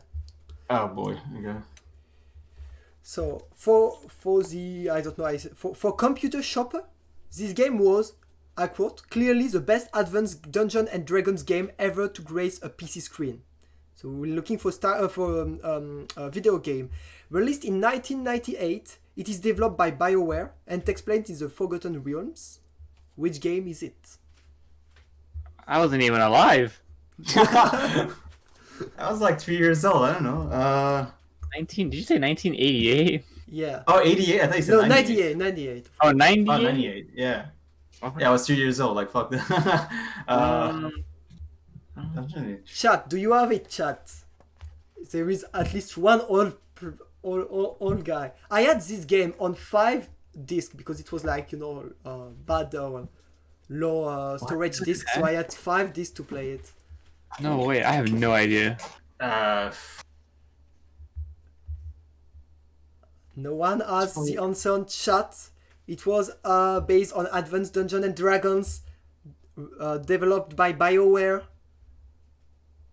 No? Okay, it was Baldur's Gate. Which one? Baldur's Gate. I've never heard of that. The third one will be released soon and developed by those who made the Divinity. Oh, that was the straw of it. The straw, no. Okay, no big deal, guys. So I'm not going to ask you if you played Baldur's Gate. You did not. Nope. Okay, let's move on to the second question. Not about StarCraft 2.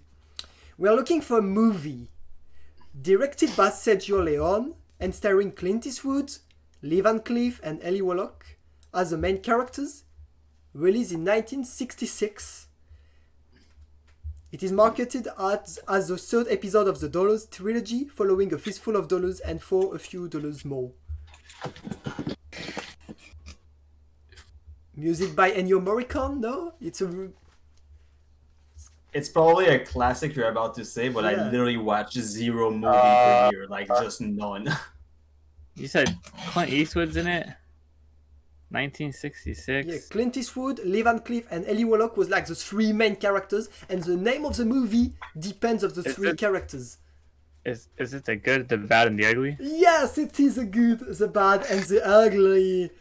Like you guys. Hello. Take that, chat. I see you guys. No faith in us. Get owned. Amazing. Did you watch this movie? Nope. It's really good. Well, the music is really good. Ennio Morricone's music is amazing. What movies and series do you guys watch?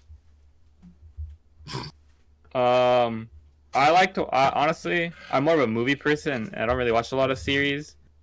In terms of movies, I pretty much watch anything, but like my preferred genre would be like thrillers or like dramas, stuff like that.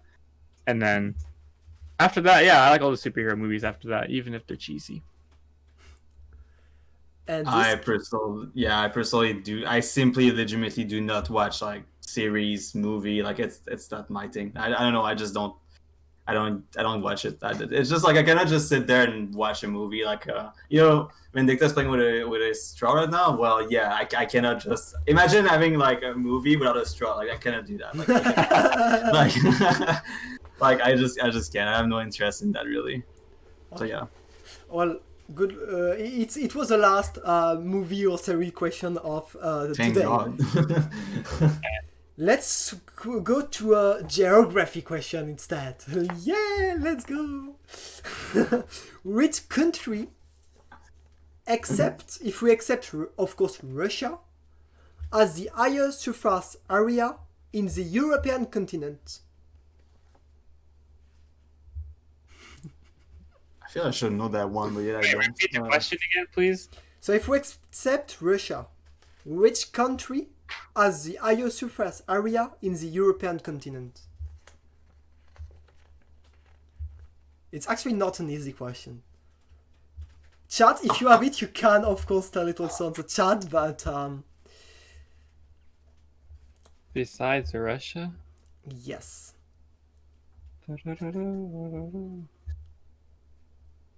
don't know. Yeah, I should know that one, but I just don't. I don't remember.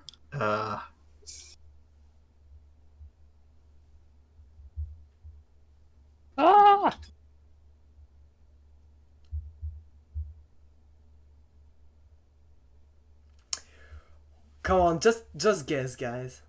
Let's go. I don't know, man. One guess It's been each. a long time. Just try one guess each.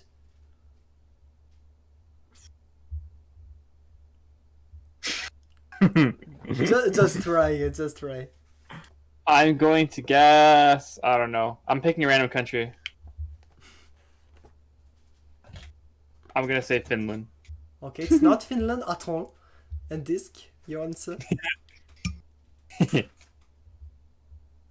France, even though it's not France. I know it's not France. Well, but- it's not France, but it was a trick because the one of the biggest country in Europe is France. First, it's Denmark, France, and Ukraine. But Denmark and France have a lot of territories outside of Europe. For Denmark, it's Greenland. For France, it's French Guyana. So actually, the biggest country in Europe is Ukraine. Oh, I should have guessed Actually, that. Russia, yeah. I didn't know that Denmark. Wait, Greenland is like a territory of Denmark. It is. I didn't even know that. Remember, your old president wanted to buy it from Denmark. I think I remember that actually. Okay, next question Well, is today I learned. next question is really easy. So the one will be the most fast will win. Which singer is well known for the song "Lose Yourself"? Come on, guys. Oh, Eminem. Yes, Vindicta taking his third point in the quiz part of the show. Oh, I'm coming. I'm just giving him a chance. That's all I'm doing. I want a close fight, you know. I don't want to slap him too hard. Like, Okay, the next question is not that easy actually. You are somewhere on Earth. You go 100 miles south, then 100 miles west, and then 100 miles north. Okay? And you're back where you were at first. My question is, where are you? 100 miles south, 100 miles west, and then north, Yes. and then you're- back to where? You're back to your first location at the beginning. So where are you on Earth? yeah, should I have played more GeoGuessr? Oh fuck. Does someone has Wait. it on the chat? It's Southwest. south, thought you west, were- north, and you're back to your first location. How is it possible? Well, it is possible somewhere on Earth. The question is where? Southwest. I love this question. Back to the location. Yeah, I love it too. I know nothing about it. Like, what? Chat, do you have it? Well, chat does not look really better than you guys. So don't be too worried. Southwest. What the fuck? I don't. Yeah, that's what I wanted to think. Is it? Yeah, chat has it actually. It is North Pole. If you Oh went to my- North Pole and go south 100 kilometers, then west and north, you're back to North Pole. You can try on your. It is pretty fun. Oh my god. Because when you're on North Pole, everywhere you go is south. You can't go anywhere else than south when you're on the North Pole. Actually, too smart for me. I blame the public school system. Okay, like, fuck. Shitty school system here. Like, whatever. Okay, guys, we're going to go for the third part of the quiz now, which is the Okay. it's an image quiz. Okay, so I'm going to send in the channel we are on the Discord. I'm going to send you a picture of a StarCraft 2 player, and the first Okay. one to find out who it is wins the point. Oh, okay? this is fun. But it's a bit hard for me to do because I have to send it to you and put it on the stream at the same time. So are you guys ready? Mm-hmm. Mm-hmm. Let's go. Who is this? Lambo. Yes. Oh my god. It is indeed Lambo. 5 points for this. Come on, Vindicta. You are behind. No pressure, but you are behind. No pressure. Okay, the second one is, well, it's not really hard either. It's 10. Let's go. Do I? Whoa, who said it first? I have Me. no clue. I want to check the replay. Check the replay. What's the rap, dude? Okay, let's say it's Vindicta because he's behind and... Yeah, I'll give him a chance. It's fine. Oh, here we go, please. Okay, third one, let me take it. You're really good for now. Third one is maybe a bit harder, but maybe not for you. We'll see. Let's go. Epic. Oh, epic. God damn it. DisK was I- faster.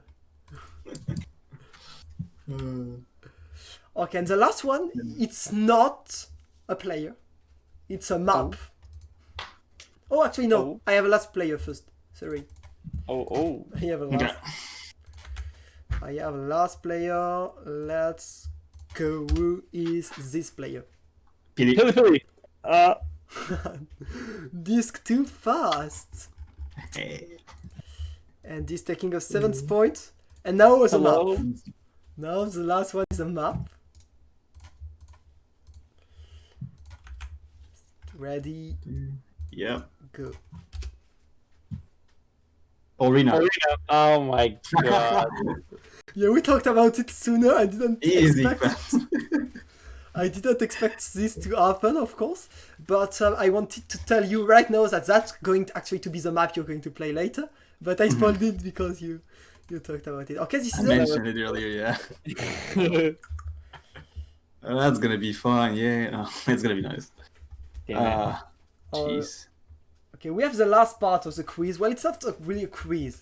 It's a challenge, the last part. A challenge for 3 points. So anyway, Vindicta lost, but he will try at least to be close. Oh. You want to be close at least. So I'm going to give you something you will have to defend, you know. You will try to give the best ideas you have to defend it. And you will have to defend the opposite of each other. And at the end, the chat will vote to say who were the most convincing of you both. Okay? Okay. So Vindicta, you're going to defend that the US are better than Canada, when DisK will defend that Canada is better than the US. Okay? Yeah, And you in will- general, right? Like what they're Yeah. better in general. In Okay. general, and in StarCraft 2, it's like you as you want. The best ideas you have. DisK, you'll go first, okay? Ready, go. So we're better because we have maple syrup. We have beavers. We have Justin Trudeau. Aki, I guess. I don't know. Man, it's a hard one. So we don't excel in many things here.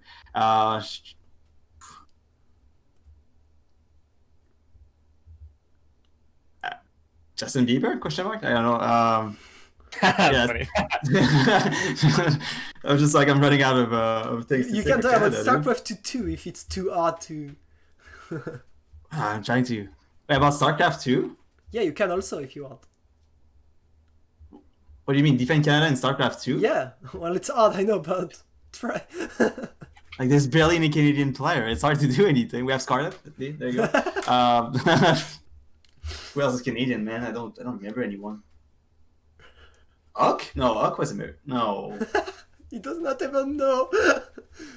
No. I don't know, man. That was not really great.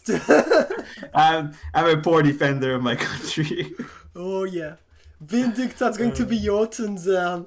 Alright, Come reason on, why you the can- USA is better. You Number can do one. better. Let's go. Canada only has like 2 big cities, or like 3 big cities, and that's it. Number 2, half the freaking country's frozen. Number 3, That's supposed to be bad. a good amount of diverse taco Mexican food here that is absolutely amazing. Number 4, you can escape the frozen tundra by going to California for vacation. I don't even know what number we're on, I but think. number 5, if you hate your life and want to spend all your money, you can go to Vegas. Number 6, we have the best StarCraft players, like Estrella and Neeb and Joe. Not me. And number 7,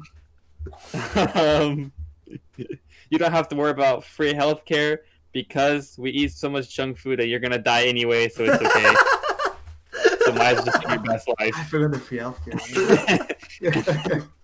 After that, all the best memes come from the USA.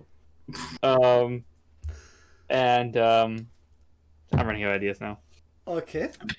You pretty much already beat me anyways, but I think so, but I'm not the one who decides this, but people can vote on the chat. So you just write DisK or Vindicta on the chat, and we'll see who will win. So let's go, guys. And if I lose, then you guys are biased. I don't see how you can lose to be honest. Okay, so we have one DisK to Vindicta. For now, one DisK to Vindicta. For now, Vindicta wins by 1 point. Let's give like 10-15 seconds. Yeah, I have to say the free healthcare thing was really, really great from Vindicta. should have, man. I should have thought about it.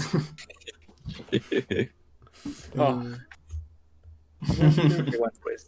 Yeah, I think Finally this is- winning something. we have the it's a 2-1, I think. So Vindicta wins actually, and it's going to be a 8-7 for this. So this still wins the contest, but at least it is close. Aye. Amazing, guys! Congrats for the quiz. It was fun. The question was hard today. I thought about this. It's kind of hard. And we'll go to next subject of the day, which I call guest, because we're going to talk about you guys. A little bit about to know a little bit more about you guys. So let's start with some in real life stuff. You know, where do you come from? Do you have brothers and sisters and stuff? DisK, do you want to start? Yeah, I'll start. So I'm from Quebec City. I still live there as well. I haven't moved yet. I have a brother and a sister. They are both older than me. They are not more talented than me in video games, that's for sure. So that's a plus. Let's see. Obviously, I have my parents as well. They're still alive and doing great. I hope so, at least.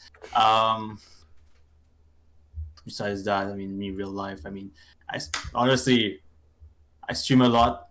So a lot of my time is being here. Besides that, I do some catch-up classes at school, which is boring, but at least it has to be done. And What do you study? as I said, it's catch-up classes.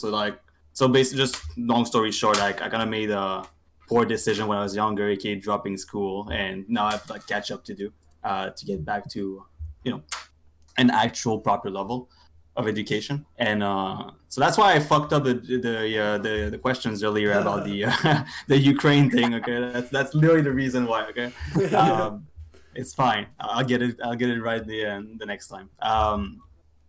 But yeah, that's pretty like I live pretty boring life, honestly. I just have a low key profile type of person. I just do my things on my own, and that's pretty much me in a nutshell. Okay, Vindicta. Okay, so I'm born and raised in San Diego, California. Even though I'm a U.S. citizen, but my parents are from Mexico, and I do speak Spanish. I'm currently a junior at a university at UCSD, which apparently is pretty good. I don't know, but anyway, I have two siblings. I have an older brother. He's like 10 years older than me. I have a younger brother who's 2 years younger than me. They both played StarCraft, but they don't play anymore. And then I'm studying history. Thinking about going to law school, but I don't know yet. Not like 100% sure. Trying to learn French. Trying is the key word there. Can you tell us something in French? How to say what in French? Say whatever you want in French.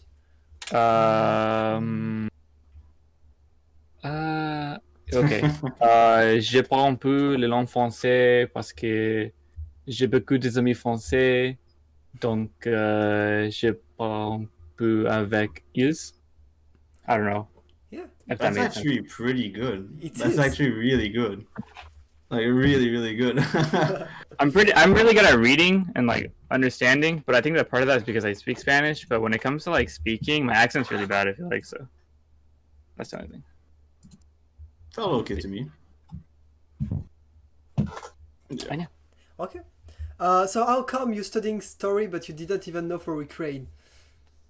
Well, it was technically not and it's the You know what's reaction funny? part. I was thinking, I was like, maybe I should say Ukraine, and I was like, I'm just gonna say Finland. I was like, but it makes so much sense. It should have been Ukraine. Oh my god. It's all Okay. good. If we accept StarCraft 2, of course, what are your hobbies, guys? Wait, what am I? What? Hobbies. Your hobbies. What's that? Oh, hobbies. Sorry. Hobbies. Oh, I like reading. I like working out. To be honest, like I do eating like new foods, and like because I live in, I guess because where I live, like there's a lot of people from different parts of the world, so it's really easy to find like foods from like all kinds of places. So I like trying out new food places. So yes, I am a fat ass, but probably my biggest thing there. I also really like trying new coffee places because I like coffee. Coffee's good. I second. What do you read, Vindicta? Oh, what's up? What do you read? You said you like reading. Wait, what do I like? What? What do you read? Oh, What what do I like reading? Sorry, I like Well, to be honest, I really like reading philosophy, but I also really like reading history as well. So like basically nonfiction stuff. I don't really like reading fiction. Don't know. I just never really got into it. But reading's kind of hard at the moment because most of the reading I have to do is for school. So I haven't been able to like read as much as I would like to. But I do have like a book collection and I have a bookshelf. So yeah. Okay. Nice. What about your hobbies, DisK? Let's see. Working out. Trying to think. I used to play. I don't really do it too much anymore, simply because I guess I just got bored of it. But I used to play the guitar for a long ass time, for like 10 years straight. So right now I'm pretty rusty, but it used to be a hobby, left and right, to just like pick it up and do something. So it still happens from time to time here, but you know, less frequent than before. Let's put it this way. Not a big fan of reading. In fact, I hate reading. I just can't. I don't know. It's the same thing with the movie, right? Just standing there and reading. I can't do it, man. I need my straw too.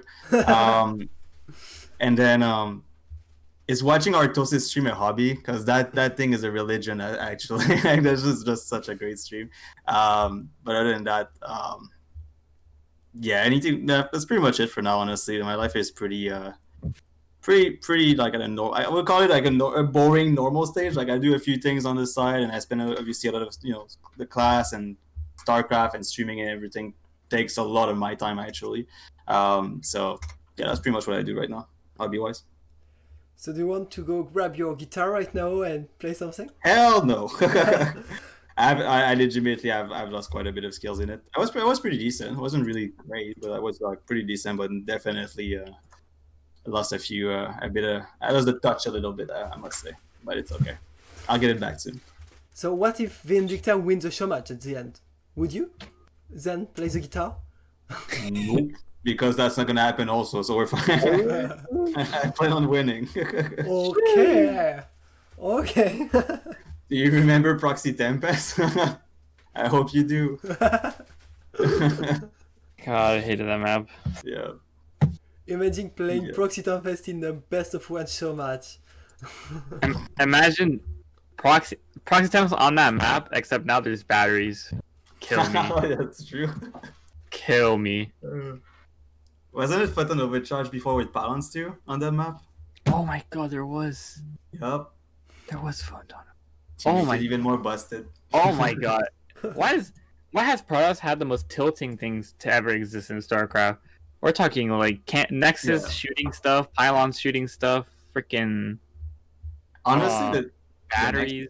the Nexus shooting stuff to me was actually fine, simply because it was just the damage was significant, but wasn't like as broken as pylon damage. Pylon damage was crazy. Like you could actually just rush a pylon and kill depots with that. That's actually insane. The Nexus was actually, it was lasting longer at a bigger range, but was doing less damage, like a lot less. It felt pretty good to me actually, like balance wise, because I remember like Talon players still dropping even though the overcharge was running. Like they were not afraid. Like the overcharge wasn't like, oh, you cannot drop. Like they could still do it. You could still get a play going. It wasn't like you couldn't defend yourself with just one overcharge and that's it. You actually needed like also units and a lot of stuff together. felt more balanced than a goddamn pylon. They also they haven't. I didn't notice that the other day. They haven't removed the whenever you click a pylon, you see like kills 0. They haven't removed that. It's like obviously right now you're gonna do anything. Like you're gonna kill a unit with a pylon right now, right? But it's still right there. Like it still shows. So you used to see like pylons with 20 kills or something like that. That's pretty silly. Tilting, actually tilting. It was. Okay, so guys, what's the first video game you have ever played, and why did you play it? Like, is it your family that made you play, or friends? The first video game I ever played. The first video game I ever played, I'm pretty sure it was Call of Duty, and that's not a good thing because I was like 7. But that's because my brother, so when I was when I was around that age, my brother was in high school or starting high school, and he was playing the Call of Duty. It was like when Call of Duty 4 came out, and then we had just gotten a PlayStation 3, and then because my brother was into video games, I wanted to play video games, so then he let me try it, and then after that is then when I started playing. When I saw him play Brood Wars, and I tried to play Brood War, and then yeah. So I think COD was my first game. What the heck? That's weird. Fuck. What was my first game? I don't remember. I played a lot of different games. It's not an issue of playing multiple games. Like the actual first one, probably some sort of Mega Man or something on the what is it called again? Nintendo 64, I think it was on or something. Or Super Nintendo even. that one is old. But yeah, I think there was a game like this into multiple genre of games, from RTS to just FPS and whatever else. So yeah, I did quite a bit, but I definitely played more RTS than the other type of games for sure. Okay. And is it StarCraft 2 the first RTS you played? Wait, go for It it. is for me. Yeah. No, Wait, this for you, Brood really? War would have been the first RTS I played, I guess. Okay. Did you play a lot of Brood War, or just few games sometime? So I didn't really know there was a pro scene for StarCraft in general until it must have been 2012 or something like that. So when I watched my brother play Brood War, he would just play against the AI, and then I remember I would try to play against the AI and I would always just die. So my goal was to always just survive past 5 minutes, and I remember just spamming bunkers and Marines and putting them in there. But I put a good amount. I put a good amount, to be honest. I put a good amount of just but it was always against the AIs. I didn't even play the campaign. It was just that. That's why you didn't find the answer to Arcturus Mang's question. Yeah, that's why I didn't know. There you go. What about you, DisK? First RTS play, or StarCraft 2 wasn't my first RTS. I played Warcraft 3 before that. I played StarCraft 1. I played Command and Conquer. I played also if I go back all the way down the list, I think Age of Empire might have been perhaps the first one, depending when it came out. But Age of Empire 2, I think. So yeah, I've been playing a lot of RTS, but StarCraft 2 was not my first for sure. 100% not. Okay. So if you played a lot of RTS, I have to ask, at the moment there are a lot of new RTS coming. Remaven might make one, we have the Immortal Gate of Fire, we have of course the Frost Giant company making a new RTS. What kind of mechanics would you like to see in your perfect RTS? Oh, that's a tough one. It's I don't know if I'm being really biased because I've been playing StarCraft for so long, but to me, it's just some copy paste of StarCraft with just better balance would be A1 for me. Just something I don't know how can I say that actually?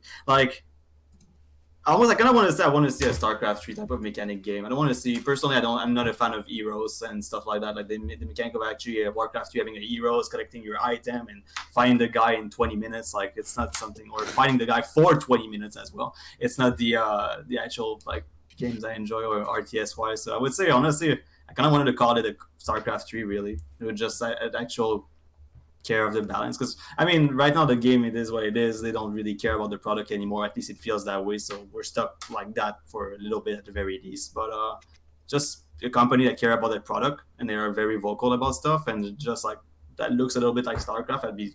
That's personally what I would like, honestly. Is there like a mechanic you saw in one of the RTS you played that you would like to see StarCraft look a bit more like, you know? Even, for example, StarCraft 2 games sometimes are really short. Would you like to see maybe longer maps, longer games, like, as we can see in Age of Empires? Or...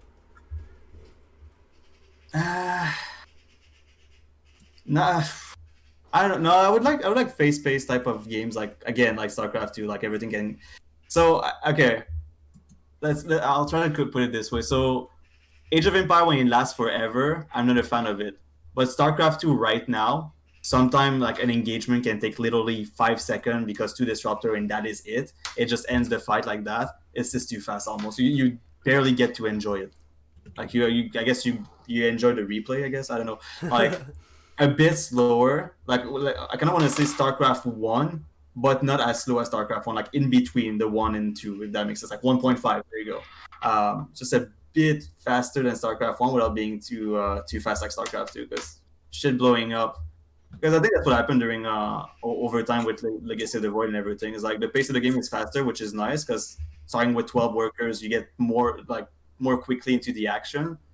But at times, like you need like disruptor and whatever you want. Is like that also ends things rather quickly, where you don't even get to enjoy the fight. I remember some fighting like Heart of the Swarm or even like Wings of Liberty. Just watching them, they were lasting not 30 seconds, but they were lasting more than 5 seconds, and you could actually just enjoy the fight and seeing like units battle out. And like I don't know, I have this image of like Viking killing like 6 Colossus for like fucking 30 seconds or something. But yeah, so the pace of the game, I'd like it to be like midway between StarCraft 1 and StarCraft 2, I would say. Vindicta? No. What do you think about this? I agree with that. I think the StarCraft 2, a problem with StarCraft 2 also is that I feel like because it's so fast, it's really hard for newer people to get into it, and I feel like it's pretty intimidating. So I feel like even just for like the growth of the game, like it would be really good to have it just a little bit slower. Like it doesn't have to be like slower compared to like other RTS games, but I think like this is right, like something in between like Brood War and StarCraft 2 would be good. And also the fighting thing is also something that's important too. I feel like the engagements do need to be longer, and they do need to have a bit more like I guess like strategy into it, because I do feel like even though this doesn't happen a lot, I think when it comes to StarCraft 2, it's very possible for a game to like where some people don't do anything in a game and suddenly one fight happens and the game's over, and like that. I guess it just depends on what you want from the game, but I feel like that for like fans or like watching it from a professional or watching like pro games, I feel like that kind of sucks. Like I would like to see a bit more like strategy in the engagements to be involved, because I think that would be better for the players and also just like to enjoy as a fan. Okay, so let's back to your first RTS and stuff. When you first played Brood War, what race did you pick and why? I played Terran. They were gonna say Protoss. I played Terran and I tried to play Protoss, and then yeah, that I was a big Terran boy. Like that's the reason I played Terran now as well. And then when StarCraft 2 came out, I was playing every race but Terran, and then like around like 2012, I was like, I'm gonna try playing Terran, and then yeah, that's kind of like where it all started. But yeah, part of it, honestly, like I know this wasn't a question, but like the reason I played Terran is because my brother played Terran in Brood War, and that's the only reason I've stuck with it. So yeah. Okay. DisK, you played Protoss first? Actually, man, as far as I can remember, I didn't know actually. I think I played Town as well, legit, and yeah, it didn't stick with me at all, apparently. But whenever, so I played Town, and I had somewhat a little bit of fun. I was like really young, so I was just playing for fun, whatever you want to call it. Like literally, I was the guy who was messing it, like was doing a turret ring around his base to be sure not be dropped. Like it was about 75, 80 turrets. Okay, so I was really committed into that. And then whenever I play StarCraft 2, and you know, I used to be Town and all that. My brother was also playing Town back then, and whenever he played Town, I was just like, I want to play the other race that he is not playing. I didn't want to play the race that my brother played personally. I just wanted to do something different than him, and so I went with Protoss. But yeah, that's pretty much it. Okay, makes sense. And we were talking just a second ago about the future of RTS. How many races would you like to see? Because Warcraft have 4, StarCraft have 3, Age of Empire are like 100 races, but they are really similar. It's really different. What's the perfect amount of races in a perfect RTS? I would honestly hard. I guess it's hard to say, but I would say like 3 to maximum 4. But I kind of don't even want to see number 4. I think it's hard to balance already with 3 races. So imagine more race. That simple. Yeah, I feel like 3 races is easier to balance, but honestly, it would be cool to have 1 more race. Yeah, I feel like it would be cool to have 1 more race. So I guess if there was a way to balance it out, I feel like 4 is good, just for that extra diversity. But I do think that the reason why I guess StarCraft is 3 is because it would be a lot easier to balance out. Okay, excellent. When you started playing StarCraft 2, did you immediately go to competitive games, or started with a campaign, or starting with just playing with your siblings? How did you start? Go ahead. Let's go, First. Vindicta, yeah. I started playing with my siblings, mostly my brother. When I was playing StarCraft 2, I didn't even have my own account. I used my brother's account, and I would play team games. And my brother also had friends who were playing, and like, if we could, like, we would play team games with each other. So that's how I started. Like, but in terms of getting competitive with StarCraft, it's funny actually. This story's actually funny. My brother bought an account. My brother bought a second account because he was trying to get platinum, and he finally could get platinum. And this is like Wings of Liberty. And then I was like, oh, he has a second account. Maybe he'll let me play 1v1s. So I convinced him to let me play 1v1s, and I demoted him down to bronze. And he was so mad. Like, he was so mad. He just like ended up just letting me use the account anyway. And then I have told him I felt really bad. I remember feeling really bad, so I was trying to get it to get back up. And then yeah, I think I fell in love with 1v1s when that happened, and ever since then I've just been like spamming it out. Okay. Personally, I played whenever I started the game, I played like the campaign, and then I played against the computer actually, but not without like, oh, I'm gonna practice a Brill and then jump into the ladder, because Brill were not a thing for me in my head at that point. I was just trying to actually beat the computer, like very, like, what was it called, like an insane or whatever difficulty. I was just like, all right, let's put it to the max and let's beat the crap out of it, because I didn't really knew anything about StarCraft yet, right?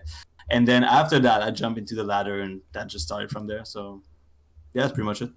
So I started. Okay. And how did you came with your current ID? You know, DisK, Vindicta. Was it something at the beginning of StarCraft 2, before, actually after starting the game? How did you start with your nickname DisK? So it's actually quite simple. So before I was actually into StarCraft, like playing StarCraft and being like actually having fun, I was playing WoW. I was actually a WoW player. I enjoyed WoW, and my main class back then was, if you guys played, it's a discipline priest. But people were calling that a DisK priest, so I just put it there. That's it. I just took that and got into the game. That was it. Because I'm really bad at making names. So Okay, Vindicta. Okay, my first ID in StarCraft was Blitz Noble, because when my brother tried to make his own clan, and they used that name, so with the Blitz, so then that's what I had on there. And then when HOTS came out, I changed it to Nero from Not Double May Cry. There you go. That's the game. I don't know if you guys know about that game, but the name comes from Double May Cry. And after that, I changed again to Vindicta just because I just looked up like random Latin words and I like the name, so I just stuck with it. And then yeah, that's how it went. Okay. Nice. And well, now guys, are you playing only 1v1s or are you also playing, I don't know, arcades, 2v2s, Archons maybe, but I don't think no one's playing Archon anymore, but I don't know any other modes on StarCraft 2 or sticking to 1v1? I mostly play 1v1s. At most, I'll off race, but I don't really play team games or arcades, to be honest. Like, maybe I'm just boring or something. Oh, you're fine. I'm not a casual. I just play 1v1, like fuck team games. I just go for in arcades and all that. I just go 1v1 all the way. Okay. And do you play other games at the moment? Or Zero. Personally, zero other games in StarCraft. It takes enough time and frustration and all my anger as well. So it's enough. I don't need another game to make me upset. That's fine. To be honest, and I'm allowed to say this, I've been playing or testing the what's it called? Oh, the Immortal Gates of Pride game. I've been playing some of that actually, with some other people from StarCraft, and then besides that, I do like to play Apex. I haven't played recently, but I do like playing Apex a lot. And yeah, honestly, besides that, I guess I don't really play any other games. Which is kind of sad. if StarCraft 2 did not exist, what would you be doing? What games would you be playing? Don't know. Maybe Valorant or something. I don't know. I feel like I would just be a casual. Kind of the same on the same boat. Probably not Valorant for me, but like be casual and something. Maybe just back to WoW or something like that. Nothing. Yeah, that'd be it. I think. Yeah, because there's no game like StarCraft, or there's like there's RTSs, but there's no really close game like StarCraft. Mm-hmm. At least with the FPS games, you have like CS:GO and Valorant. Yeah, they're both different, but I feel like they're also not too different. And I feel like in a way you can bounce between those, but I feel like it's not like I can just, if I decide, if there wasn't StarCraft, maybe I would just be playing Warcraft, because I feel like they're really not the same. Yeah. Once you touch StarCraft, the other RTS are like, eh. Like, it's hard to actually enjoy it. And Warcraft 3, for example, it's so slow compared to StarCraft 2 that you're just not even happy playing it anymore. Maybe a game or two, but after that it gets a bit boring. Once you go StarCraft, you just stick with it. I don't know. Okay.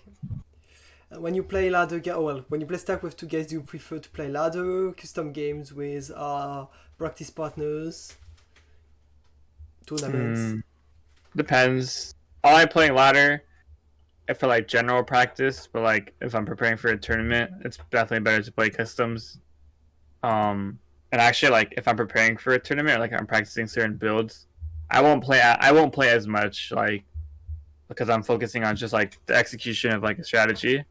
So I might play like in a day, instead of maybe playing like, I don't know, let's just say like 7 hours of ladder or something, or 7 hours of games in general.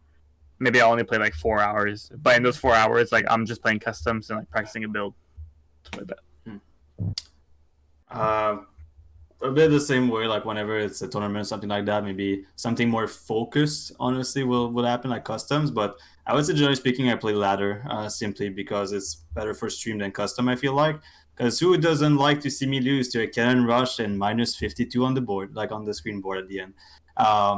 So for stream purposes, I think it's better. But yeah, mostly ladder, I would say.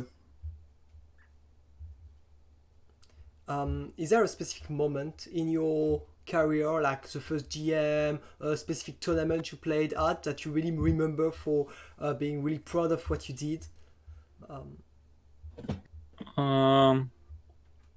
Me being probably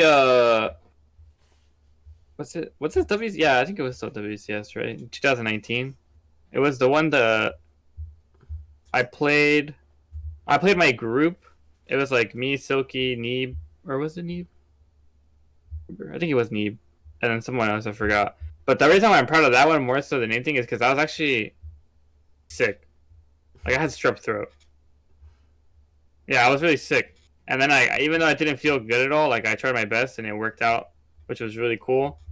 And I feel like I didn't let like me being sick ruin my preparation. So that was really cool. I feel like that was something I was really proud of. I would say, sorry, a specific one. I guess honestly, I don't really have a specific one in mind, but just the first time I got Challenger to advance to round 16 and all that, this one just felt a bit special. It was the first time, right? It's always the first time, so it feels usually a bit special, I would say. So I was pretty happy about that, and I can remember it. But besides that, I guess we'll see this year. Maybe this year will be there will be a memorable one or something like that. But for now, yeah, that's just the first time getting Challenger. I think was pretty nice. And well, did you guys went to offline events, or to any LANs before? Well, I kind of know the answer, but still asking. And well, do you plan to go again when COVID stuff are over? Yeah, I'm planning on going. Yeah, I miss it a lot, to be honest. But before, yeah, I think I kind of got lucky because right before COVID, I got to go to at least Australia, and then I went to Poland for IEM. And then, like, literally as soon as I came back, like a week later, there were lockdowns. So I feel like I edged out in 2 months. I edged out 2 places, which is really cool. And then before that, yeah, Montreal, and then some NA tournaments. Those were fun as well. So yeah, I miss it. I miss it a lot too because like I feel like it's very motivational. To like keep playing StarCraft because like you want to do good when you travel to those tournaments and stuff like that. So I do kind of miss that. So hopefully we can get back to that soon. Yeah. The only one I've only been myself is Montreal twice, like 2 years, and it's been pretty fun. I mean, it was a blast to be there. But yeah, we'll have to wait and see. I mean, with the crisis out there still happening, like, do I plan on actually getting to like more events? Probably, like maybe. It just depends how long this lasts, honestly. Like whenever we can actually travel again and just do the events and shit like that. So hopefully it's not in like 5 years because I doubt StarCraft will live that long. So yeah. Yeah, makes sense. Okay. What advice would you give to someone who want to maybe not start the game but start improving the game? What would be your one advice to someone to improve in order to improve? The one I like to tell people a lot because I get this question a lot on stream is like I always tell people that the best thing they can do for themselves is like build good habits.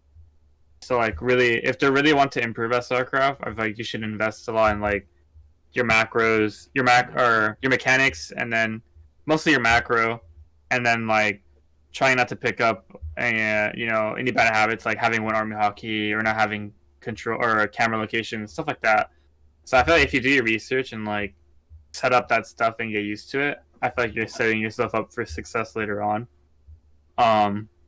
So I think that's my best advice is to focus on, don't get caught up on build orders.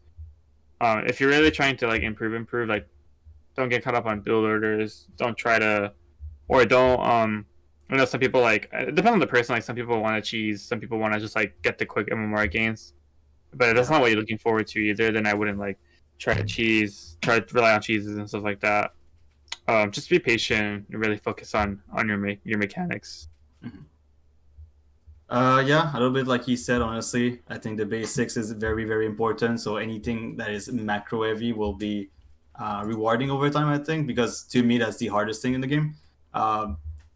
Someone who's able, let's say, like someone's able to actually manage 3 base, macro build, whatever you want to call it, 4 bases even. To me, that person would have a way better time to actually, whenever the guy wants to do like a 2 base all in or a cheese even, this person would have a way better time doing them, even if he's never done it before, than the cheesy guy who wants to do macro builds. Like it feels like the macro person will always have like not an edge, but like an easier time to do that. Yeah, the fundamentals, not getting supply block at every fucking 30 seconds or even 20 seconds. And like this is a massive one. It's like sometimes I watch replay from people and I'm just like, oh, why did I lose? Like, this race is OP, and I'm just like, well, let me check out the last 5 minutes. Oh, you got about 25 supply block. I'm not so sure if it's OP or not anymore. So like these little, the very, very, very basics of StarCraft, just like should try to master them as much as possible and polish them is the best advice, I think. Okay. How do you guys train in order to improve? Do you just play a queue ladder game and stuff? Do you watch your replays? Do you watch pro replays or pro build orders? What's your way to do?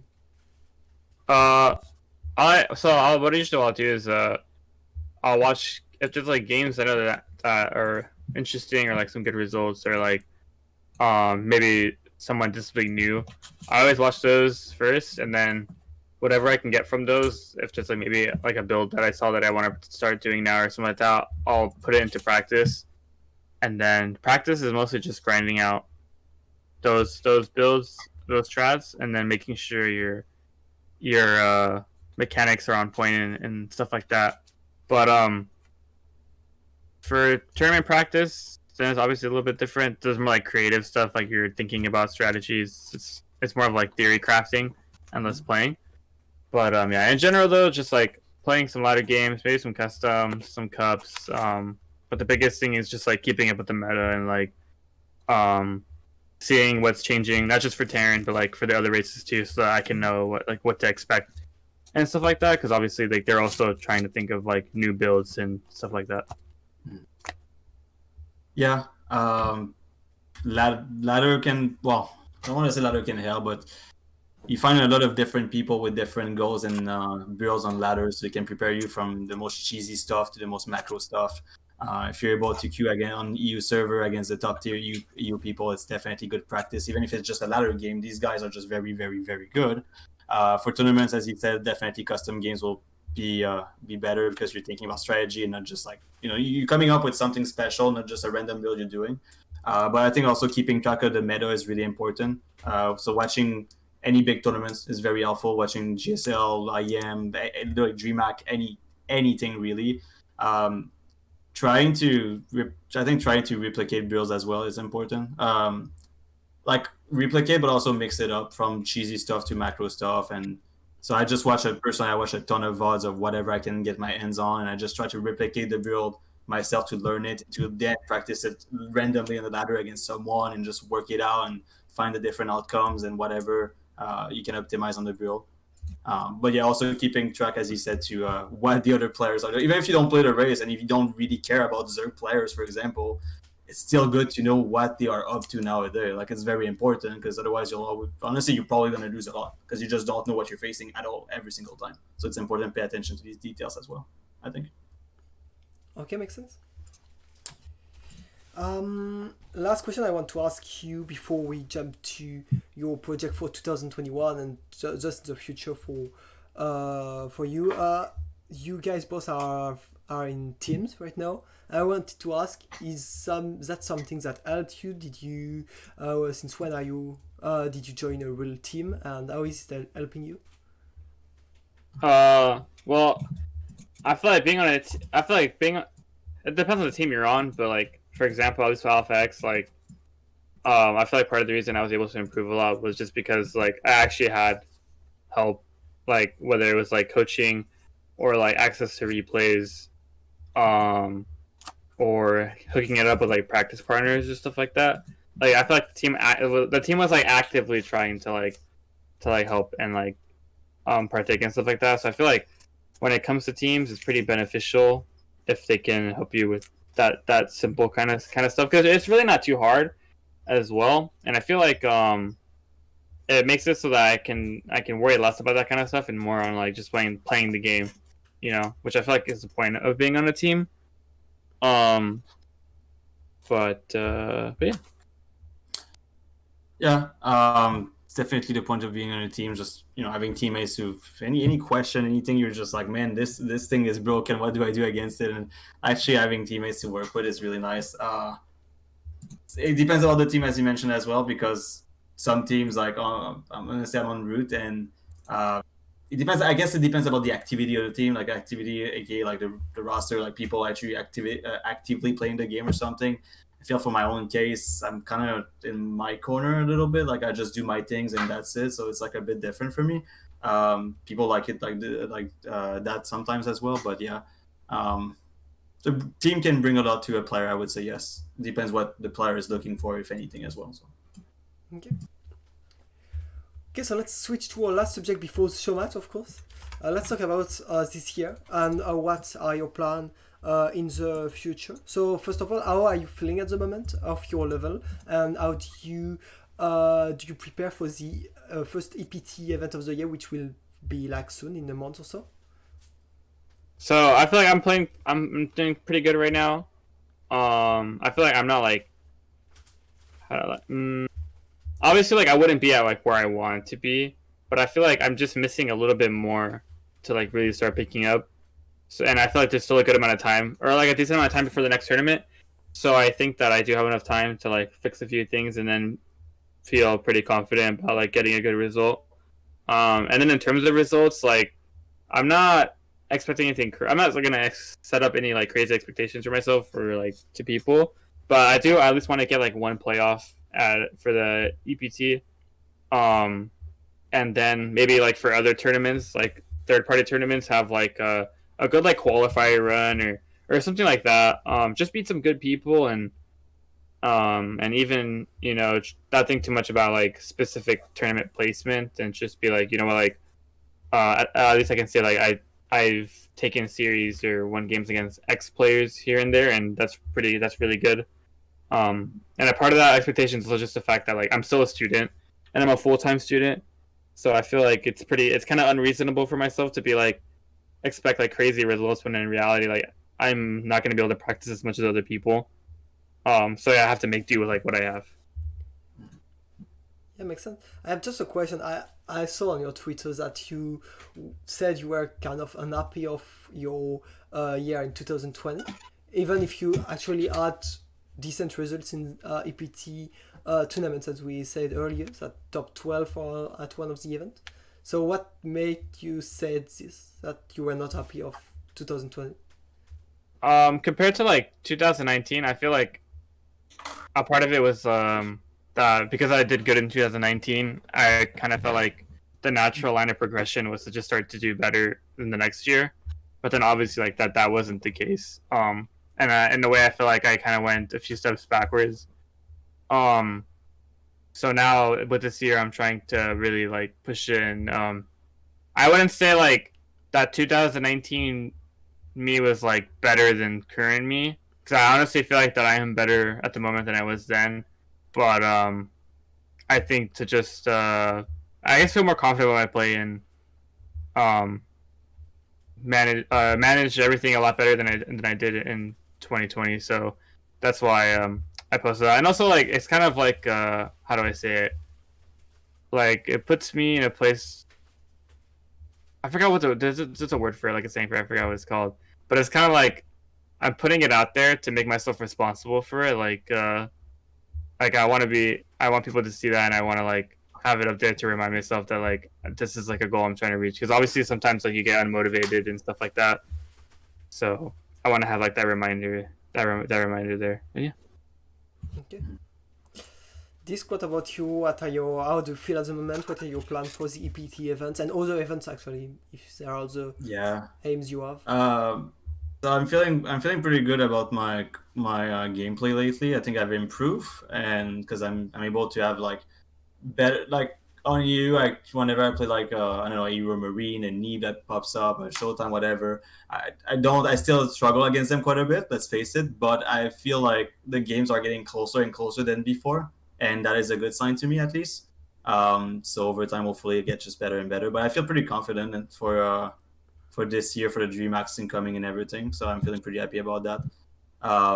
If anything, something I should work on is mental state, in a way that I tend to get into my own head too much, and I kind of ruin everything because of that. Like, I kind of want to say like too much pressure. Like, how can I say? It's, you know what I need to keep things simple. Sometimes I overthink a lot, especially in tournaments. I realized that in the past like few EPT cups and stuff, like the weekly cups. I'm just like, I think about like I play a talent player and I'm scouting and I'm just like, oh, it could be this build and this build and this build and this build, and I'm just getting like all mixed up, and I'm just too much in my head instead of trying to just keep it super freaking simple. And I lose a lot of games because of that. That happened also in last year, DreamHack versus a few players. I was just like overthinking, and I just did the worst thing ever. But generally speaking, if that is set properly, I'm feeling rather confident, and I'm feeling like rather good about my own gameplay right now.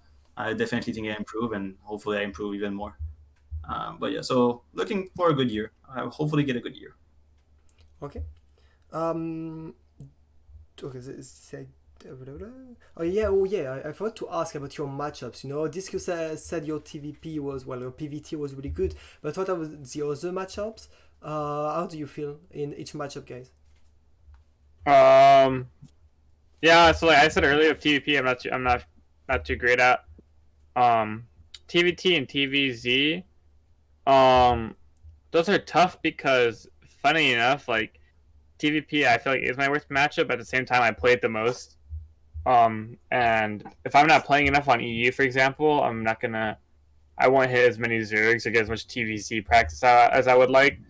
And that's so that's the last thing I need to work on that I was talking about earlier was I need to like get more practice in the other matchups to like build up some confidence.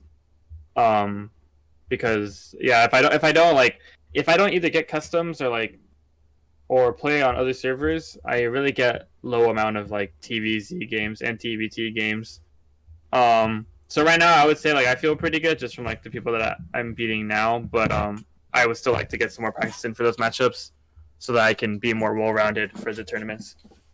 Okay. I would say, as I said, like PVT is my best. PVZ, it's hard lately. I think it's hard for every single person, not just Protoss, whatever, because it's hard to find a Zerg. I have the numbers to prove it. I have the VODs on my stream. It's seriously very hard to find Zerg players nowadays and get practice against them. So either TVZ, PVZ, or even ZVZ must be rather tricky. I feel still confident about the matchup, but just not as much practice as I would like. And PvP is like PvP, you just never know, because it can be a coin flip win or a coin flip loss or just the most standard macro game of all time. Like it's really a volatile matchup in the first few minutes of the game where you can lose for any single reason. So confident, it's hard to be. I think it's hard to be confident in PvP, or at least for me, it's difficult. But yeah, the other matchup feels okay. It's not too bad. Besides PvP, it's not too bad. Okay.